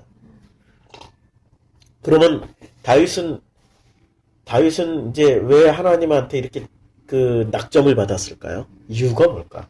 이게 최고의 궁금증이야. 이제 이런 인간의 매뉴얼은 항상 이런 걸 궁금해. 하는 그냥 이유가 없어. 하나님이 좋다고 하면 좋다고 하는 건데 인간의 매뉴얼은 궁금해하기 시작하고 이거 풀려야 돼. 그래서 풀어줄 거예요. 성경은 그것을 다 풀어놨어요. 여호와께서 이르시되 이가 그니 일어나 기름을 부으라 하시는지라. 그래서 다윗이 이제 그다. 그래서 기름을 부어라 그랬더니 사무엘이 어떻게 됩니까? 13절에 사무엘이 기름 뿔병을 가져다가 그의 형제 중에서 그에게 부었더니 이날 이후로 다윗이 여호와의 영에게 크게 감동되니라 사무엘이 떠나서 라마로 가니. 자, 이제 기름을 부었어요. 자, 그 앞에서 지금 누가 봤습니까? 가족들이 다 보고 베들레헴 사람들이 다 봤잖아요. 신앙이 있으면 이때부터 다윗은 무슨 대접을 받아야 되는 거죠? 베들레헴 사람들하고 가족들에게 왕 대접을 받아야 되잖아요. 그런데 왕 대접을 해줬습니까? 아까 17장에 보니까 안 해줬어요. 안 해줬죠. 기름을 부었는데도 불구하고 다 무시해버렸어요. 그냥 심부름이나 시켜버리고 심부름 시켜서 너 와인은 이거 천부장한테 갖다 주고 네 형들 잘 좀 얘기 좀 해달라. 이런 식의 그야말로 그 브로커 역할밖에 안 시키고 그리고 또 이 형들은 이 교만한 자식아 막 이래버리고 얄미워서 그랬나. 예. 그러니까 매뉴얼이 하나도 안 빠진 거예요. 선지자는 예수님이 말씀하셨죠. 선지자는 고향에서 대접받은 적이 없다고. 예수님 자신도 친척들이나 가족들에게 환영을 받지 못했잖아요. 그게 어디서 나오냐면 마가복음 4장이 나오나요? 마가복음 4장이 아니고 5장이 나오나? 3장에 나오나? 제가 3장에 보면은 3장 31절부터 보면 그때 예수의 어머니와 동생들이 와서 밖에 서서 사람들을 보내 예수를 불러요. 부른다라는 얘기가 긍정인지 부정인지 모르겠는데 32절에 얘기 나와요. 우리가 예수를 불렀다 앉았다가 여짜오되 보소서 당신의 어머니와 동생들과 너희들이 밖에서 찾나이다. 33절 대답하시되 누가 내 어머니며 동생들이냐 하시고 34절 둘러앉은 자들을 보시며 이르시되 내 어머니와 내 동생들을 보라. 누구든지 하나님의 뜻대로 행하는 자가 내 형제요 자매요 어머니니라 이렇게 말씀하고 있어요. 이렇게 말씀하신 그 이유가 어디서 나오면 3장 21절에 나와요. 예수의 친족들이 듣고 그를 붙들러 나오니 이는 그가 미쳤다. 예수의 친족들이 듣고 친족들이라는 게 가족, 친척 다 포함한 거죠. 그러니까 친척이라고 친족이라고 그랬잖아요. 네네. 가족, 친척. 그러니까 예수를 밖에서 부르는 목적이 뭡니까? 야, 이 미친놈 빨리 나와. 그런 짓 하지 말고. 그러니까 가족들이 지금 매뉴얼을 가지고 있는 거예요. 그러니까 예수님은 매뉴얼을 가진 사람들과 딱 부딪히면은 전부 어떻게 되는 거죠? 미친놈 취급받고 어리석은 사람 취급받는 거예요. 지금 사무엘이 기름을 부어서 다윗을 왕으로 세웠어요. 그러면 이 다윗의 가족들은 어떻게 생각해야 되는 거죠? 당연히 왕으로 생각해야 되는데 왕으로 생각을 안 한다니까. 가족들이 제일 먼저 가족들이 왕으로 생각을 안 해요. 왜냐하면 그들은 왜 왕으로 생각을 안 하냐면 그들 속에 뭐가 들어가 있기 때문에 그래요? 매뉴얼. 지금 제가 성경을 얘기하는데 저는 오직 지금 성경만 얘기하고 있는데 성경 말씀으로 안 듣고 뭐로 들으면 자기 매뉴얼을 가지고 들으면 저분 이단이야. 저게 지금 내가 저게 참석해서 뭘 얻을 수 있지? 헷갈리는데. 이러기 시작을 해요. 자기 매뉴얼이 작동되는 거예요. 매뉴얼이 작동되면은 이 자리에 나오는 게 보통 이게 어려운 자리가 아니에요. 그건 매뉴얼이 작동돼서 그래요. 근데 매뉴얼이 부서지기 시작한 사람은 갈급해지기 시작해요. 그 갈급해진 사람을 뭐라고 그러냐면 심령이 가난한 자는 복이 있나니 드디어 마음이 가난해지기 시작한 거예요. 매뉴얼이 부서진 사람들이 많이 마음이 가난해지기 시작한 거예요. 그러니까 가난해진다라는 뜻이 매뉴얼이 부서지는 자리예요. 부서지지 않으면 절대 성경 말씀이 궁금하지 않아요. 왜냐하면 매뉴얼로 봤던 성경대로 자기가 살았더니 출세하고 성공하고 이 땅에서 잘 먹고 잘 살더라 이거야. 그리고 자기가 기도한 대로 다 응답해주더라 이거야. 그게 매뉴얼의 위대함이. 매뉴얼은 그대로 다 해준다니까. 매뉴얼은. 인간의 매뉴얼은 다 보세요. 성공하는 법, 성공하는 사람들의 7가지 습관, 무슨 이제까지 그런 우리 가지고 매뉴얼이 전부 그런 거 아니에요. 그리고 예수도 어떻게 보면 경영왕 예수, 왕이신 예수. 그래서 우리는 왕이다, 왕의 자녀다. 왕의 재정을 못 쓰자, 재정만 마음껏 내가 없는 중에도 그냥 하나님을 위해서 쓰다 보면 하나님이 채워주신다, 이런 헛된 하나님의 말씀도 하지 않은 인간의 매뉴얼 가지고 그대로 살고 있잖아요. 그 매뉴얼에 충실했던 사람들이 지금 여기서 다 나오는데, 매뉴얼에 충실했던 사람들이 딱 한 사람 빼고, 다윗만 빼고, 사무엘도 매뉴얼에 충실했어. 이때까지는. 이제 사무엘이 바뀌어요, 이때부터. 그 다음에 왜 바뀌냐면, 이때 자기가 실수를 했거든. 네. 하나님한테 스스로는, 아니, 모든 사람들이 보는데, 사람들은 몰라. 근데 하나님과 자기는 알아. 그다음부터는 자기에게 얼마나 그게 하나님 앞에, 얼마나 그게 죄스럽고 미안하고, 계속 그 문제 가지고 하나님한테 묻고 또 묻고 했을까요? 그러면서 사무엘이 여기서부터 바뀌기 시작해요. 16장부터. 그래서 나중에 이제 사무엘을 더 우리가 공부를 하겠지만은, 이때부터 사무엘은 확 바뀌고요. 이때 바뀐 사람이 두 사람이 있어요. 사무엘 바뀌고 다윗 바뀌고. 사무엘은 이제 자기 매뉴얼이 깨지는 쪽으로 바뀌고, 다윗은 이미 매뉴얼이 깨진 인간이라 이때부터 하나님이 왕으로 세우는 쪽으로 바뀌어요. 완전히 이게. 다윗이 어떻게 매뉴얼이 깨져 있었어요? 매뉴얼이 어떻게 깨져 있냐면은, 자, 보세요. 이제, 이거 16장 18절, 16장 17절 한번 읽어보시겠어요? 사울이 신하에게, 예. 나를 위하여 잘 타는 사람을 구하여 내게로 데려오라. 예. 이 뭘 잘 타냐면은 악기, 16장 16절에 보면, 16장 15절 사울의 신하들이 그에게 이르되 보소서 하나님께서 부리는 악령이 왕을 번나게 하였은즉 악령이 이제 여기서도 하나님이 부리는 악령이에요. 사탄이 들어간 게 아니고 지금 이게 사무엘은 철저히 하나님 중심이에요. 16절 원하건대 우리 주께서는 당신 앞에서 모시는 신하들에게 명령하여 수금을 잘 타는 사람을 구하게 하소서. 하나님께서 부리시는 악령이 왕에게 이를 때 그가 손으로 타면 왕이 나으시리라 하는지라. 사울이 신하에게 이르되 그럼 나를 위하여 수금 잘 타는 사람을 왜 내게 데려오라 할 때 16장 18절 여기 소년 중 한 사람이라고 했는데요. 소년이 아니고 여기 젊은이라고 번역을 했고 또 여기서 소년이라고 하는 건 그만큼 순수하게 일을 잘하는 사람. 아니야. 지금 왕 옆에 소년 이렇게 조그만 게 있어가지고 뭐 이렇게 리스트를 가지고 있을 수 있는 사람이 누가 있어? 소년 중 한 사람이 대답하여 이르되 내가 베들레헴 사람 이새의 아들을 먼저 수금을 탈 줄 알고 용기와 무용과 구변이 있는 준수한 자라 여호와께서 그와 함께 계시더이다. 이렇게 얘기하면은 무슨 얘기냐면 이제 왕이 이렇게 사람 구해오라 그러면은 그 옆에 누가 그걸 해요? 우리 청와대로 치면은 지금 이제 청와대로 치면은 그런 일을 누가 하냐면 비서실장이 하죠. 비서실장이야 지금 이 친구가. 비서실장이 명단을 가지고 있는데 그 명단 이름에 넘버 원이 누가 들어가 있는 겁니까? 다윗이 들어가 있는 거야. 그럼 다윗은 이게 지금 열지파의 왕이란 말이에요. 열지파의 왕이면은 지금 여기에 두 지파는 유대 지파와 시므온 지파가 있고 나머지 10지파 단지파 뭐 베냐민 지파 이런 모든 지파는 모든 지파들도 다 알고 있는 거야. 이 두 지파도 알고 있고 10지파도 다 알고 있어. 얼마나 다윗은 무슨 얘기예요? 다윗은 기도 무지하게 했던 애예요.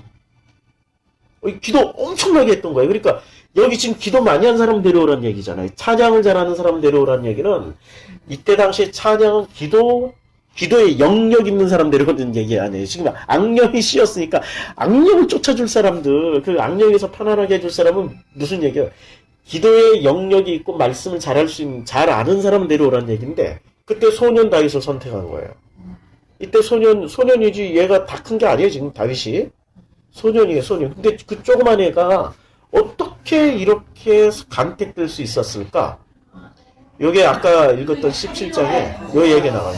17장에 어떤 얘기가 나오냐면 17장 17절에 아니 17장 아까 이제 그 17장에서 우리가 아까 읽었던 그 말씀 중에 어디서 나왔냐면은 이제 그 엘리압이 다윗을 꾸짖을 때 이렇게 얘기를 하죠. 17장 28장 클령 엘리압이 다윗이 사람들에게 하는 말은 들은지라 28절 17장 그가 다윗에게 노를 바라며 이르되 내가 어째 이리로 내려왔느냐 들에 있는 양들을 누구에게 맡겼느냐 들에 있는 양들을 누구에게 맡겼느냐 라고 얘기를 했어요. 이때 빠진 게 있어요. 비루 먹은 양들이에요. 생각을 해보세요. 아주 어린 다윗에게 이때 아마 제가 이제 나이 계산을 해봤더니 세상에 7, 8살 때부터 양 몇 마리 주고 쫓아보내버린 거예요.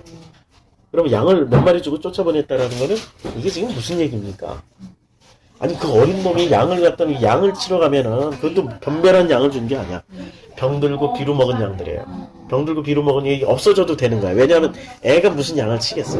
병들고 비루 먹은 양 주고 너 나가 해버린 거야. 그러면 양을 치러 가려면 풀이 있는 곳으로 또 뜯으러 다녀야 되니까 때에 따라서는 작게는 며칠이고 길게는 몇 달 동안 집을 떠나 있어야 돼요. 집을 떠나고 양에게 그 풀 있는 곳으로 쫓아다니다 보면 사람 없는 광야로 간든지 뭐 이런 데로 가야 되잖아요.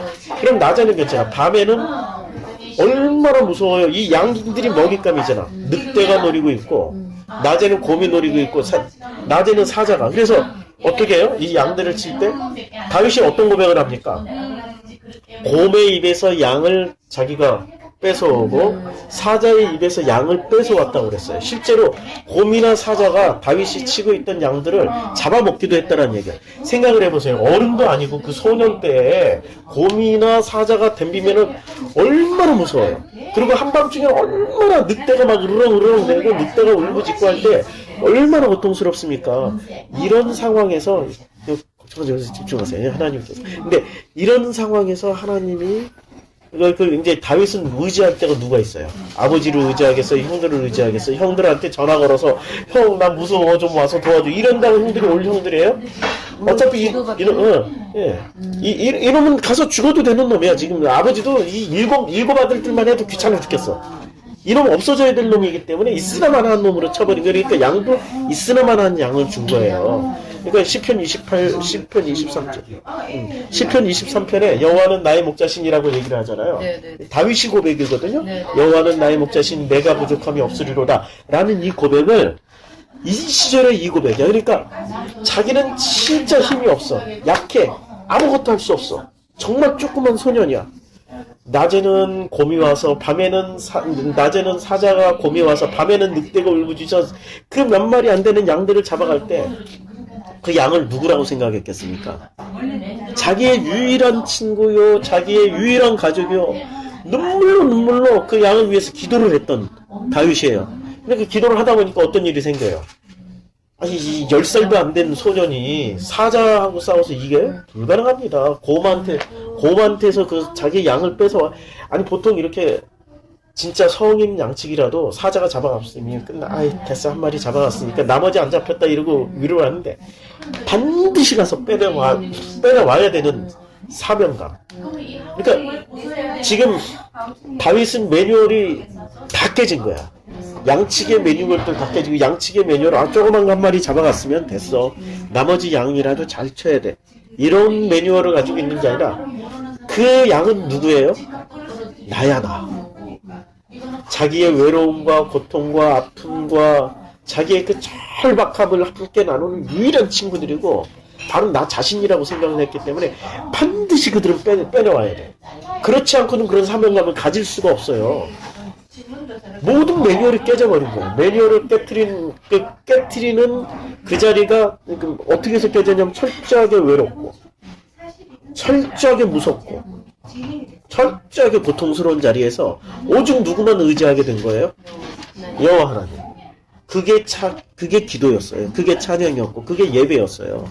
그러다 보니까 그 조그만 애가 얼마나 외롭고 무서우면은 그 밤새 소리 질러서 기도했으면 주변 사람들 주변 양치기가 이렇게 소문 듣고 이게 소문이 퍼져가지고 이게 비서실장 그 명단에 올라가고 비서실장의 넘버원에 딱 올라가 있는 거예요. 지금 기도 많이 하는 자.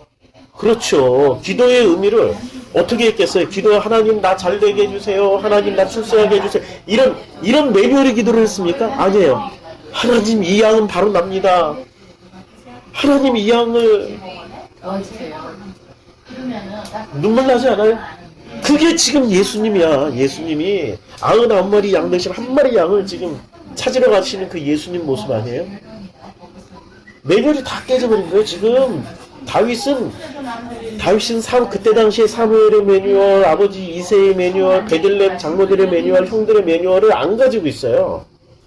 그 철저하게 외롭고 무섭고 고통스러운 자리가 다윗의 매뉴얼을 다 깨버리고 하나님의 매뉴얼을 가지게 만들어버린 거예요. 그게 시편 23편 1절의 내용이에요. 여호와는 나의 목자시니 내가 부족함이 없으리라. 그러니까 하나님이 나의 목자시면 하나님은 누구처럼 자기를 지켜줘요? 자기가 양을 지켜줬던 것처럼 자기를 책임 있는 목자를 지켜주신다는 거예요. 얼마나 대단한 고백입니까? 근데 그때 당시에 목자들은 어떤 고백을 했어? 여호와는 나의 목자시 이런 고백 안 했어요. 한 마리 잡혀가면 에이 됐다 뭐 그냥 다행이다. 한 마리만 잡아가서 다행이야. 그래 나머지가 있으니까 요거나 잘 챙겨야지. 이런 매뉴얼을 가지고 있기 때문에 그런 고백을 할 수가 없었어요. 근데 다윗만이 유일하게 여호와는 나의 목자시니 내가 부족함이 없으리로다. 어떻게든 다윗은 그 양들을 푸른 초장에 누이게 하고 쉬게 해주고 다윗은 그 양들이 기쁨이요 전부였어요. 왜냐면 자기의 아픔과 외로움과 고통을 나눌 수 있는 유일한 그 생명이었기 때문에 그냥 피부치가 돼버린 거예요. 그 양들이. 얼마나 소중한 겁니까? 그러니까 그 양을 통해서 매뉴얼이 바뀐 거예요. 그 양들을 통해서 매뉴얼이 근데 목사님, 이 아버지가 모세가 그 많은 아들 중에 그때 다윗을 버린 거나 마찬가지예요. 그렇죠. 근데 여기에서 그의 빛이 붉고 눈이 빼어나고 얼굴이 아름답더라 한 표현은 그러면 이거는 보여지는 아름다움이 아닌 거죠. 그렇죠. 그 정말 그 내면의 하나님은 지금 내면의 아름다움을 이렇게 표현한 거죠. 아버지는 다른 아들에 비해서 너무 보잘것없어 보이니 그렇죠, 그렇죠. 양 가지고 너는 나가라 이렇게 하셨다는 얘기인 거잖아요. 귀찮아서 쫓아버린 거죠. 근데 사무엘이 지금 여기서 이걸 알아본 거네요. 사무엘이 드디어 이제 여기서부터 눈이 딱 떠져가지고 사무엘이 여기서부터 바뀌기 시작한 거야. 자기의 매뉴얼 다 깨지기 시작하면서 이때부터 매뉴얼이 깨지고 이때부터 사무엘이 바뀌기 시작한 거예요. 참 놀랍죠? 자, 이제 창세기 38장 한번 볼까요? 창세기 38장 아니 37장인가? 창세기 37장에 보면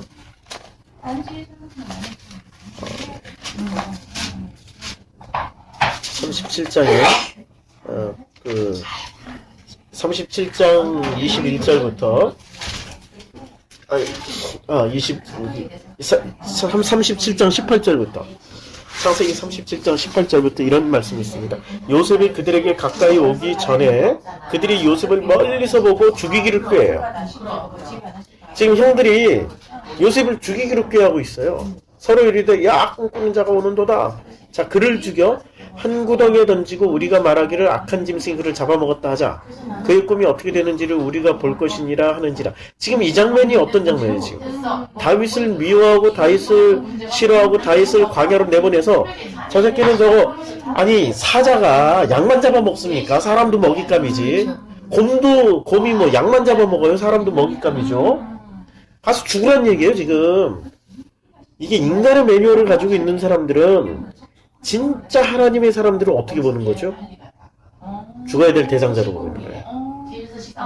죽어야 될 대상자로 보는 거예요. 지금 요셉은 뭘 가지고 있습니까? 하나님의 꿈을 가지고 있어요. 하나님의 메시지를 가지고 있는 거죠. 다윗은 어떤 사람이었어요?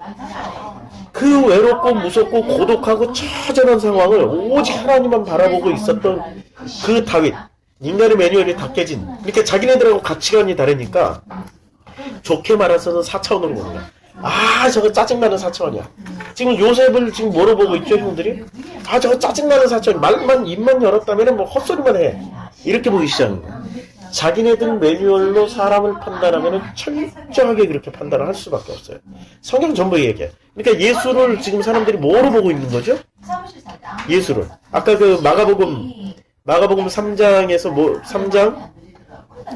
3장 21절에 보면은 마가복음 3장 21절에 예수의 친족들이 듣고 그를 붙들러 나오니 이는 그가 미쳤다 하밀라.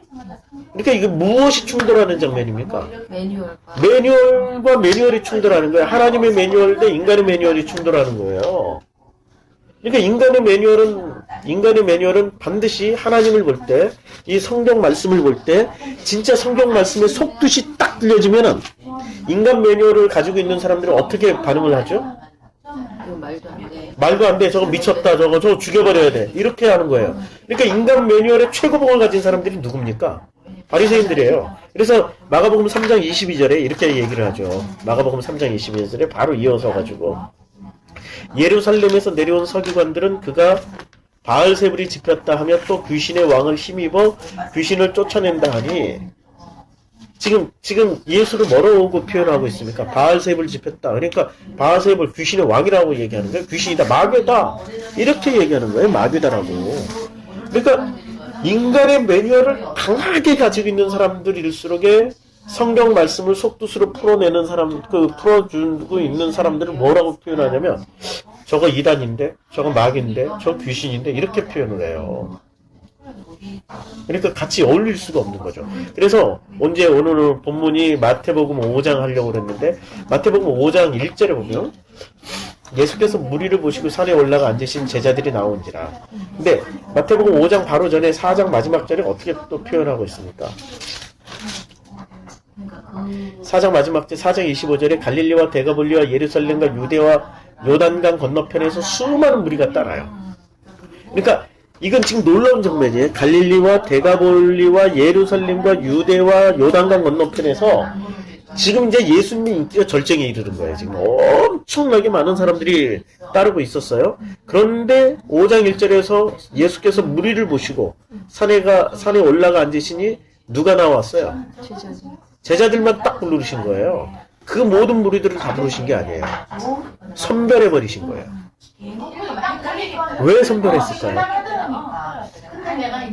매뉴얼을 얘기를 해도 다 못 알아듣는, 자기네들 매뉴얼을 다 가지고 있기 때문에 그 사이에 다시 4장으로 넘어가서 4장 24절에 보면 4장 23절부터 보면 예수께서 온 갈릴리아 두루 다니사 그들의 회당에서 가르치시며 천국 복음을 전파하시며 백성 중에 모든 병과 모든 약한 것을 고치시니 그의 소문이 온 수리아에 퍼진지라 사람들이 모든 앓는 자 곧 각종 병에 걸려서 고통당하는 자 귀신 들린 자 간질하는 자 중풍병자를 데려오니 그들을 고치시더라. 그러니까 고침받고 병 낫고 뭐 이런 엄청난 일들을 경험했던 그 사람들, 그러니까 이런 것들을 보고 온 사람들이에요. 이 사람들은 매뉴얼이 깨진 사람들입니까? 매뉴얼을 더하러 온 사람들입니까? 매뉴얼을 더하러 온 사람들이에요. 그래서 이 사람들은 어떻게 해요? 그냥 내버려 두시고 5장 1절에서 산에 올라가 앉으시니 예수께서 무리를 보고 산에 올라가 앉으시니 누가 듣는 거예요? 가장 가까이서 듣는 사람들이 누가 듣고 있어요? 제자들만 듣는 거예요. 제자들에게만 입을 열어서 가르치시는 거예요. 뭘 가르치셨어요? 드디어 산상수훈을 가르치신 거예요. 산상수훈을 드디어 가르치신 거예요. 그래서 이 산상수훈은 첫 구절이 심령이 가난한 자는 복이 있나니 천국에 그들이, 심령이 가난하다는 것은 뭡니까? 매뉴얼이 다 깨진 사람들이에요. 매뉴얼이 안 깨진 사람들은 주님의 말씀을 듣고 뭐라고 생각을 해요? 저 미쳤네? 저 이상한 얘기하네? 저 이상한 무슨 차원이도 4차원이야? 참 이상하다. 이래버리고 어떻게 스스로 다 떠나가 버려요. 매뉴얼을 가지고 있는 사람들은 심령이 가난해질 수가 없어. 심령이 가난해졌다는 것은 매뉴얼이 깨진 거예요. 그래서 이 자리에 이렇게 앉아서 공부를 하시는 분들은 결국엔 지금 어떤 장면입니까? 5장 1절 제자들을 부르신 장면이에요. 참 놀라운 장면이죠. 이 매뉴얼을 주님이 이제 깨뜨리시겠다라는 거예요. 무엇을 통해서? 산상수훈을 통해서. 근데 이게 얼마나 중요한 거냐면 이 매뉴얼이 깨진 사람들은, 자 이제 24장에 마태복음 24장 16절 한번 읽어보세요. 24장 16절.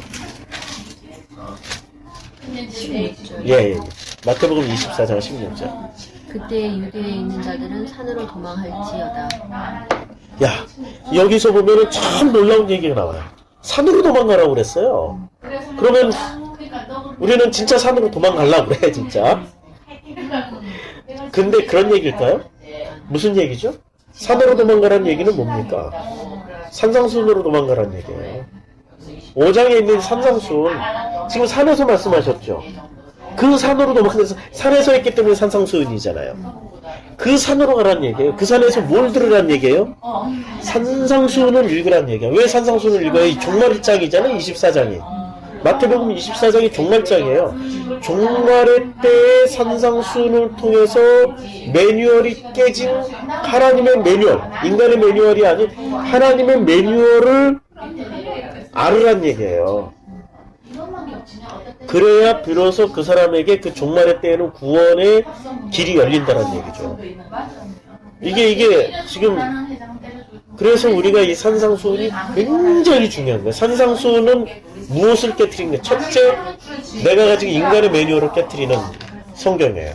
이걸 공부를 해야 인간이 매뉴얼이 깨지고 나면은 성경 전체에서 창세기부터 계시록까지 우리는 누구를 볼 수 있냐면 예수 그리스도만 볼 수 있어요. 매뉴얼이 안 깨지면 창세기부터 계시록까지 뭐만 찾냐면 축복 보지, 자손 잘 되는 거 보지, 어떻게 하면 복 받는 거 뭐 이런 것만 찾게 돼요. 이런 것만 또 기가 막히게 찾아요. 그리고 성경 그대로 또 다 얘기해줘. 그렇게 하면 살 것이다, 뭐 복 받을 것이다, 다 얘기를 해줘요. 근데 그것은 인간의 매뉴얼일 뿐이죠. 하나님의 매뉴얼은 결코 인간의 매뉴얼하고 양립할 수가 없어요. 병행을 할 수 없어요. 그래서 어떻게 해야 한 셈에서 너 단물과 쓴물을 내겠느냐. 이 말이에요. 인간의 매뉴얼과 하나님 매뉴얼은 동시에 이게 통용되는 법칙이 아니에요.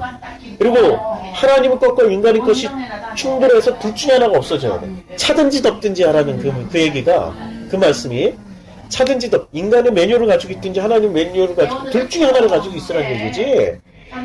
이게 무슨 우리는 차든지 덮든지 미직진하게 하나님 것도 섬기고 인간의 것도 섬기고 우리는 그런 식으로 알아듣고 있잖아요. 철저하게 인간의 매뉴얼을 깨줘야 돼요. 철저하게 인간의 매뉴얼을 깨주고 철저하게 인간의 매뉴얼이 내려진 그 자리에 비로소 하나님의 그 말씀이 우리에게 의미가 돼서 들어오는 거죠. 이게 지금 마태복음 5장 1절에 예수께서 무리를 보시고 산에, 여기 산이죠. 그러니까 그 산으로 도망가라는 거예요. 마태복음 24장 16절 말씀은 그 산으로 도망가라는 그 산으로 올라가 앉으시니 제자들이 나온 거예요. 이제부터 우리에게 산상수훈이 시작되는 거예요. 그래서 우리는 참 놀라운 공부를 해요. 이 산상수훈이 다 끝나면은 예수님은 마지막으로 돌아가시기 전에 또 길게 말씀하신 장면이 있어요. 어디서 말씀하셨어요? 요한복음 14장부터. 요한복음 14장부터 이제 주님이 길게 말씀하셨어요. 길게 아주 설교를 14장, 15장, 16장, 17장까지 주님이 아주 그냥 14, 15, 16, 17장까지 두 번, 그러니까 그 사역 초기의 산상수훈으로 말씀하시고 요한복음 14, 15, 16, 17장에서 마지막 마무리를 지셨어요. 그래서 산상수훈이라고 그러고 마태복음에 나오는 건 산상수훈이라고 그러고 이 마지막 길게 설교하신 것을 다락방 설교라고 말씀하세요. 다락방 설교. 14장부터 88장이요? 예, 14장부터 17장까지. 17장까지. 예. 14, 15, 16, 17장까지 요한복음. 이것을 다락방 설교라고 그래요. 그래서 우리가 산상수훈을 다 공부하면은 그 다음에 다락방 설교를 공부할 거예요. 그러면 산상수훈과 다락방 설교만 알면은 성경 전체를 잡을 수 있는 눈이 생겨요. 왜냐면 내 매뉴얼이 깨진 상태에서 이게 산상수훈은 매뉴얼을 깨는 내 인간의 매뉴얼을 쉽지는 않을 거예요. 인간의 매뉴얼이 깨지는 자리이기 때문에 쉽지는 않을 거예요. 근데 그 매뉴얼이 깨져야 비로소 복음이 뭔지, 예수 그리스도가 누군지, 십자가가 어떤 의미가 있는지, 하나님의 은혜가 뭔지를 알게 되는 거예요. 헌금하라 이런 얘기 이게 나중에는 이게 이제 큰 의미가 없어져요. 자 보세요. 우리는 헌금을 이제까지 누구의 매뉴얼대로 했습니까? 그렇죠. 하나님은 그 재물을 받으시는 분이세요? 재물을 주시는 분이세요? 누구 그 재물을 대표적으로 누구를 주셨어요? 아까 제사를 예배하라고 그랬죠. 제사를 예배라는 것은 누구를 반드시 그때는 재물을 잡아야 제사가 돼요. 그러면 어떤 재물을 잡겠다는 얘기예요? 기름 부은 그 왕을 재물로 잡겠다는 얘기예요. 그러면 기름 부은 그 왕이 누굽니까? 구약에서는 다윗이었고 신약에서는 누구였어요? 예수님이세요. 그러니까 우리가 하나님께 바치는 겁니까? 하나님이 우리에게 바치는 겁니까? 우리한테 바치는 거예요. 그러니까 기본 패턴이 하나님한테 우리에게 바치는 게 그게 헌금이에요. 우리가 그냥 값없이 공로없이 받아야 돼. 근데 값없이 공로없이 받으려고 하니까 인간의 매뉴얼이 있는 거야. 인간의 매뉴얼은 그것을 너무 죄송하게 만든 그게 겸손사상으로. 이렇게 인간의 매뉴얼은 겸손과 우리가 알고 있는 선으로 잘 포장이 돼 있어가지고 그거 받으면 그거 보니까 이 사무엘이 오니까 그 인간의 매뉴얼로 교육을 잘 받았던 베들레헴 장로들은 어떻게 됩니까? 떨면서 겸손하게 어떻게 합니까? 막 두려워하면서 섬기잖아요. 그게 인간의 매뉴얼의 본질이라니까요. 하나님이 주신 걸 거저 받으면 돼. 거저 받으면 돼. 근데 거저 받는 최고 복이 뭐였어요? 하나님 당신을 받는 거예요. 그게 예수예요. 하나님 당신을 받는 건데 우리는 받는 게 익숙한 게 아니라 드리는 게 익숙한 걸로 배워왔잖아요. 이제까지 종교는 그걸 가르쳐왔다니까. 그러니까 우리는 계속 드리기만 하지 한 번도 받아본 적이 없는 거예요. 그랬잖아요. 우리가 뭘 받았어 지금. 종교생활하면서 드려야 받을 수 있을 것 같은 마음이 생기죠. 기브 앤 테이크란 말이에요. 그러니까 하나님은 기브 앤 테이크인가요? 절대 기브 앤 테이크 아니에요. 그냥 하나님은 주시기만 하십니다. 기브만 하셔. 다 주셨어. 그리고 다 주시고 창세기 1장에 잘 보세요. 창세기 1장에 이제 창세기 1장의 과정이 하나님이 만드시고 보시기에 좋았더라 보시기에 좋았더라 마지막 날 다 만드시고 참으로 보시기에 좋았다라는 얘기는 이런 거예요. 이제 하나님이 수족관을 진짜 아니 사람이 수족관을 정말 잘 만들었어요. 거기에 이렇게 물 돌아가는 물레방아도 만들고 거기에 수초도 잘 만들고 모래로 아주 그야말로 멋진 그냥 산호 모래로 쫙 깔아놓고 그리고 물도 최고의 바닷물 깊은 데서 떠가지고 아주 좋은 물로 딱 만들어서 진짜 몇백억짜리의 수족관을 만들었어요. 그리고 거기에 이제 뭐만 풀어놓으면 돼요? 거기에 물고기만 풀어놓으면 되는 거예요. 물고기만 그 안에 물고기 수족관 안에 뭐 물고기 각종 물고기도 놔두고 요새는 상어 뭐 이렇게 가오리도 놔두고 별의별 거 돌고래도 놔두고 다 하잖아요. 그거 다 풀어놓고 그 사장은 뭐라고 얘기를 하겠어요? 잘 살아. 정말 잘 살아야 돼. 그 마인드죠. 다 만들어 놓고 우리에게 다 주신 거예요. 지금 다 주시고 뭐라고 말씀하셨어요? 내가 다 줬으니까 잘 살아. 진짜 잘 살면 돼. 라고 말씀하신 그게 보시기에 좋았다는 말이에요. 그런데 우리는 그걸 누리고 살아요? 아니면은 다 주신 것을 이게 받아내기 위해서 지금 뭐를 대가지불을 해야 된다고 생각하는 거야. 그게 인간의 매뉴얼이니까 대가지불을 뭐를 해야 돼요? 착하고 선하고 바르게 막 열심히 그것을 드려야만이 하나님이 이렇게 내가 주는 만큼 이렇게 하나님이 주신다고 생각하는 거예요. 내가 드리는 만큼 주신다고 생각해요. 얼마나 그게 불편한 일이에요. 이미 하나님은 다 만드시고 보시기에 좋았다고 하셨다니까? 그럼 마음껏 살아 하고 마음껏 살으라고 주신 거예요. 그럼 누리고 살면 돼. 우리가 그리고 누리고 살았나요? 아니, 종교가 그렇게 가르치던가? 아니에요. 근데 종교가 그렇게 가르치는 이유는 뭐죠? 이렇게 바치는 만큼 주실 거야 라고 가르치는 그 핵심의 핵심은 뭐죠? 건물 유지해야지, 사례비 줘야지. 참 불편한 뒷스토리들이 많잖아요. 그게 목적이죠. 그러니까 얼마나 많은 인간의 매뉴얼들이 스스로도 자기네들 매뉴얼이 작동해가지고 자기네들도 먹고 살아야 돼요. 진짜로 하나님께 맡겼다는 그런 매뉴얼이 필요해요? 지금 사무엘조차도 매뉴얼이 안 깨진 사람이에요. 그러니까 가라고 그럴 때 아니 가면 난 죽는데요? 그때 하나님이 좋은 방법 제사 드린다고 해 하고 이렇게 보내셨잖아요. 근데 겉뜻으로는 야 거짓말하면 안 되는데 근데 거짓말을 해야 되나 이러고 갈등하고 왔는데 속뜻은 뭐예요? 내가 너에게 준다라는 얘기잖아요. 내가 너에게 왕, 나 자신을 줄 거야. 그걸 제사로 예비를 하란 말이야. 왕을 세우는 게 바로 제사를 지내는 나 자신을 준다라는 의미잖아. 라고 속뜻으로 이게 주님이 오셔서 해석을 해주신 거잖아요. 근데 사무엘이 나중에 그 뜻을 알아가요. 그 뜻을 깨닫게 되고 사무엘은 진짜 그 은혜 가운데서 살아가요. 한번 사무엘상 그 증거를 한번 볼까요? 사무엘상에 보면은 그 장면이 어디서 나오니까 이제 그 장면이 사무엘이 어디서 죽나요? 죽을 때 내가 지금 이걸 찾아야 되는데 사무엘이 어디서 죽냐면은 사무엘이 죽기 전에 이제 아이도 그 사울을 잡으러 가요. 사울을 잡으러 가는데 사울을 잡으러 갈 때 그 어떻게 되냐면 그냥 그 가기 전부터 사무엘은 뭐 하고 있냐면 그 계속 기도하고 막 이런 일들이 벌어져요. 그래서 사울이 아이고 이게 몇 장에 나오냐?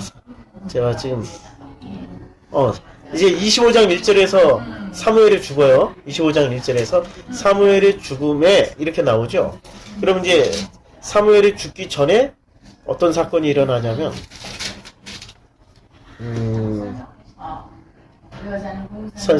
25장 1절에서 사무엘이 드디어 죽고요.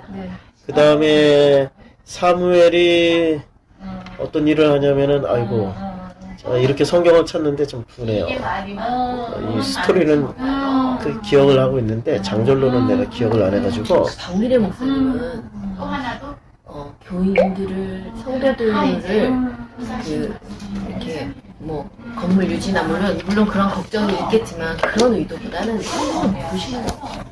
성경을 모르시는 성경 모르죠. 그러니까 잘못 알고 있어요. 이걸 못 깨달으신 거예요. 몰라 성경. 그래서 나도 처음에는 교인들한테 복 주기 위해서 꼭 11조 해라. 이게 왜 복 받는 길이다. 하나님 도둑질하면 큰일 난다. 이렇게 가르치시는 근데 거예요. 그것도 있고 내가 이제 그 재정부장을 해봤잖아요. 해봤는데 그것도 있고 세령 조금 복음까지는 못 갔어도 했는데 아니 괜찮아요. 그 사무엘상 19장 18절 13절이세요. 저기 지금 19장 18절에 보면은 이제 사무엘의 말년이 나와요. 네. 사무엘의 말년이 나오는데 어떻게 나오냐면 네. 다윗이 도피하여 다윗이 이제 피해가요. 네. 이 사울의 그 박해를 피해서 도피하여 라마로 가서 사무엘에게로 나아가서 사울이 자기에게 행한 일을 다 전하였고 다윗과 사무엘이 나요스로 가서 살아요. 그러니까 여기 라마로 갔다가 라마로 갔다가 지금 나요스로 가요. 네. 근데 어떤 사람이 사울에게 전해요. 이제 고자질을 해요. 네. 이르되 다윗이 라마 나요스에 있더이다 하매 이제 사울이 다윗을 잡으러 전령들을 보내요. 그랬더니 그들이 선지자 무리가 예언하는 것과 이제 선지자 무리가 예언하는 것과 사무엘이 그들이 수령으로 선 것을 볼 때에 지금 다윗과 사무엘은 같이 지금 뭘 하고 있었던 거예요? 다윗과 사무엘은 지금 무슨 짓을 하고 있었던 거예요? 지금 사울이 잡으러 오는 이 정보를 통해서 우리가 알 수 있는 장면은 어떤 장면을 알 수 있을까요? 선지자 무리와 네. 함께 있었죠? 네. 20절, 19장 20절. 네. 선지자 무리와 함께 있었고 그들이 예언을 하는 것을 있었어요. 예언이라고 그랬어요. 네. 예언은 우리 수준으로 생각하는 예언 점치는 게 아니에요. 네. 그래서 예언을 말한다라는 건 무슨 얘기를 얘기하고 있었죠? 복음을 얘기하고 있었던 거예요. 오실 메시아를 얘기하는 건 그 복음을 얘기하는 거예요. 네. 복음을 얘기하고 있었던 거예요. 그러니까 구약에서 예언은 전부 그렇게 생각하면 돼요. 오실 메시아, 복음을 얘기하고 있었어요. 그러니까 드디어 이 장면에서 우리는 뭘 추측할 수 있습니까? 다윗과 사무엘이 만나서 오랜 시간 동안을 복음을 나눴던 거예요. 다윗과 사무엘이. 이러면서 사무엘이 어떻게 되냐면 자기가 가지고 있었던 인간의 매뉴얼이 다 깨져나가. 왜냐하면 다윗은 지금 인간의 매뉴얼이 철저하게 깨진 사람만 아니에요. 네네. 그것도 부족해가지고 하나님이 더 깨고 있잖아. 막 이 사울이라는 도구를 써가지고 맨날 도망다니면서 자기가 가지고 있는 그 모든 인간의 매뉴얼이 다 깨졌잖아요. 인간의 매뉴얼이 깨진 장면들이 언제 나오냐면 동굴 속에 있을 때 이렇게 사울을 죽일 수 있었어요. 네, 동굴. 맞아요. 근데 안 죽이고 옷자락만 좀 잘라버려요. 근데 인간의 매뉴얼은 어떻게 해야 돼요? 그놈 죽여야 돼. 그리고 자기가 왕을 해야 돼. 근데 인간의 매뉴얼대로 안 하고 지금 누구의 매뉴얼대로 하고 있지? 다윗은? 하나님, 여호와. 그렇죠. 여호와의 매뉴얼대로 하고 있는 거예요. 철저하게 다윗은 그 장면을 보여주는 거예요. 이 도피 과정이. 그러니까 인간의 매뉴얼이 깨진 사람이 또 도피 과정에서 더 깨지는 거예요. 그런데 그 인간의 매뉴얼이 깨진 다윗을 통하여서 사무엘은 지금 뭘 나누고 있습니까? 예언. 이건 복음을 나누고 있다라고 보면 돼요. 예언하는 것과 사무엘이 그들의 수령이 됐어요. 그러니까 이제 드디어 사무엘이 그전에는 사무엘이 지도자, 사울이 서기 전까지는 지도자였잖아요. 근데 미스바에 다 모여서 사사로서의 그 지도자의 역할을 누구한테 넘겨줬어요? 사울에게 넘겨줬죠. 근데 사무엘이 여기서 다시 지도자로 등장을 해요. 누가 세우신 거죠? 여호와. 그렇죠. 그 전까지는 인간 매뉴얼의 지도자였는데 이제부터는 어떤 매뉴얼의 지도자가 된 거예요? 여호와의 하나님의 매뉴얼의 지도자가 된 거예요. 그때 이 사무엘이 그들의 수령으로 선 것을 볼 때 하나님의 영이 어떻게 돼요? 사울의 전령들에게 임해요. 전령들도 지금 뭔 얘기를 하고 있어요? 복음을 얘기하고 있어요. 예언을 한 거는 이게 무슨 점치는 게 아니라니까. 복음을 얘기하고 있는 거예요. 그래가지고 21절에 어떤 사람이 그것을 사울에게 알려요. 그러니까 이제 전령들이 사울한테 간 거예요, 안 간 거예요? 안 가버렸어요. 안 가버리고 여기가 좋사오니 복음을 나누고 있는 거야. 죽여도 좋아, 이거. 이제는 죽어도 연이 없는 거야. 이 사람들도 복음 들었기 때문에. 그러니까 어떤 사람이 가는데, 어떤 사람이 그것을 사울에게 알리면 사울이 또 다른 전령을 보내요. 그러니까 다른 전령을 보내는 이유를 아시겠죠? 네네네. 먼저 보낸 전령들은 안 와. 왜냐면 복음이 너무 좋으니까. 복음이 너무 좋으니까 안 와. 근데 그들도 어떻게 해요? 예언을 해버려요. 복음을 얘기해버리고 안 가. 그러니까 사울이 세 번째 다시 전령을 보내요. 근데 그들도 복음을 들어버리고. 지금 이 장면은 엄청 소중한 장면입니다. 16장에서 사무엘이 인간 매뉴얼이 안 깨져가지고 엘리압에게 기름 부으려고 그랬고, 또 내가 이거 기름 부으러 가는면은 사울이 죽이려고 그랬는데 어떻게 하면 좋겠습니까? 했더니 제사 지내러 간다고 할 때 막 제사 지내러 이런 얘기를 하는데 양심의 가책이 있었고 헷갈려 했던 그 사무엘이 이제는 오직 무슨 얘기만 하는 거예요. 인간 매뉴얼이 깨지고 다윗하고 같이 있으면서 인간 매뉴얼이 깨지면서 오직 복음만 얘기하는 거예요. 그랬더니 그 복음을 들었던 이 사람들은 어떻게 돼요? 아니 왕이 명령했는데 왕의 명령을 어겨버린 거야.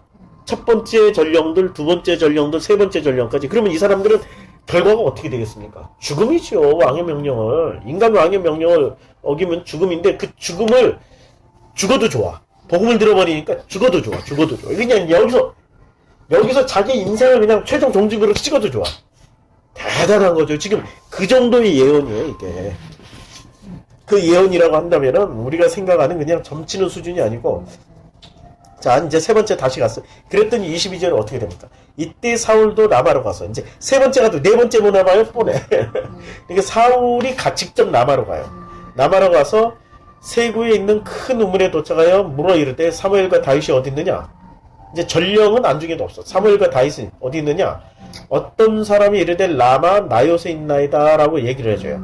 이 사울이 라마 나요스로 가니라 하나님의 영이 어떻게 해요? 그에게도 임하시니 그가 라마 나요스에게 이르기까지 걸어가며 예언을, 아니 가면서 지금 사무엘이 어떻게 되는 겁니까?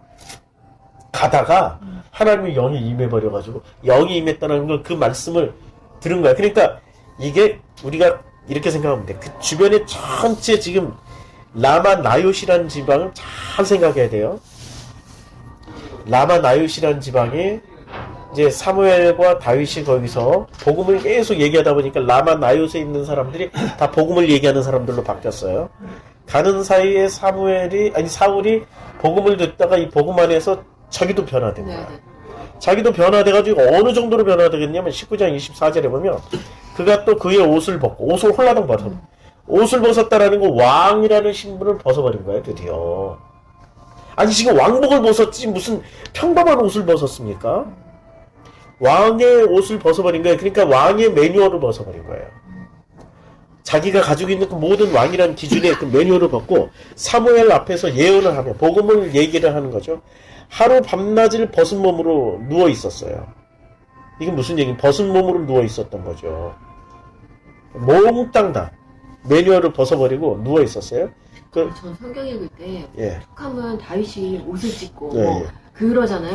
왜 옷을 찢는데 이게 자기의 신분, 자기의 그 매뉴얼을 찢고 벗어놓는다 이런 뜻이 있나 보거든요. 교수님? 예. 순간? 그렇죠. 그러니까 하나님 앞에서 완전히 자신의 어떤 생각과 모든 것을 내려놓는다.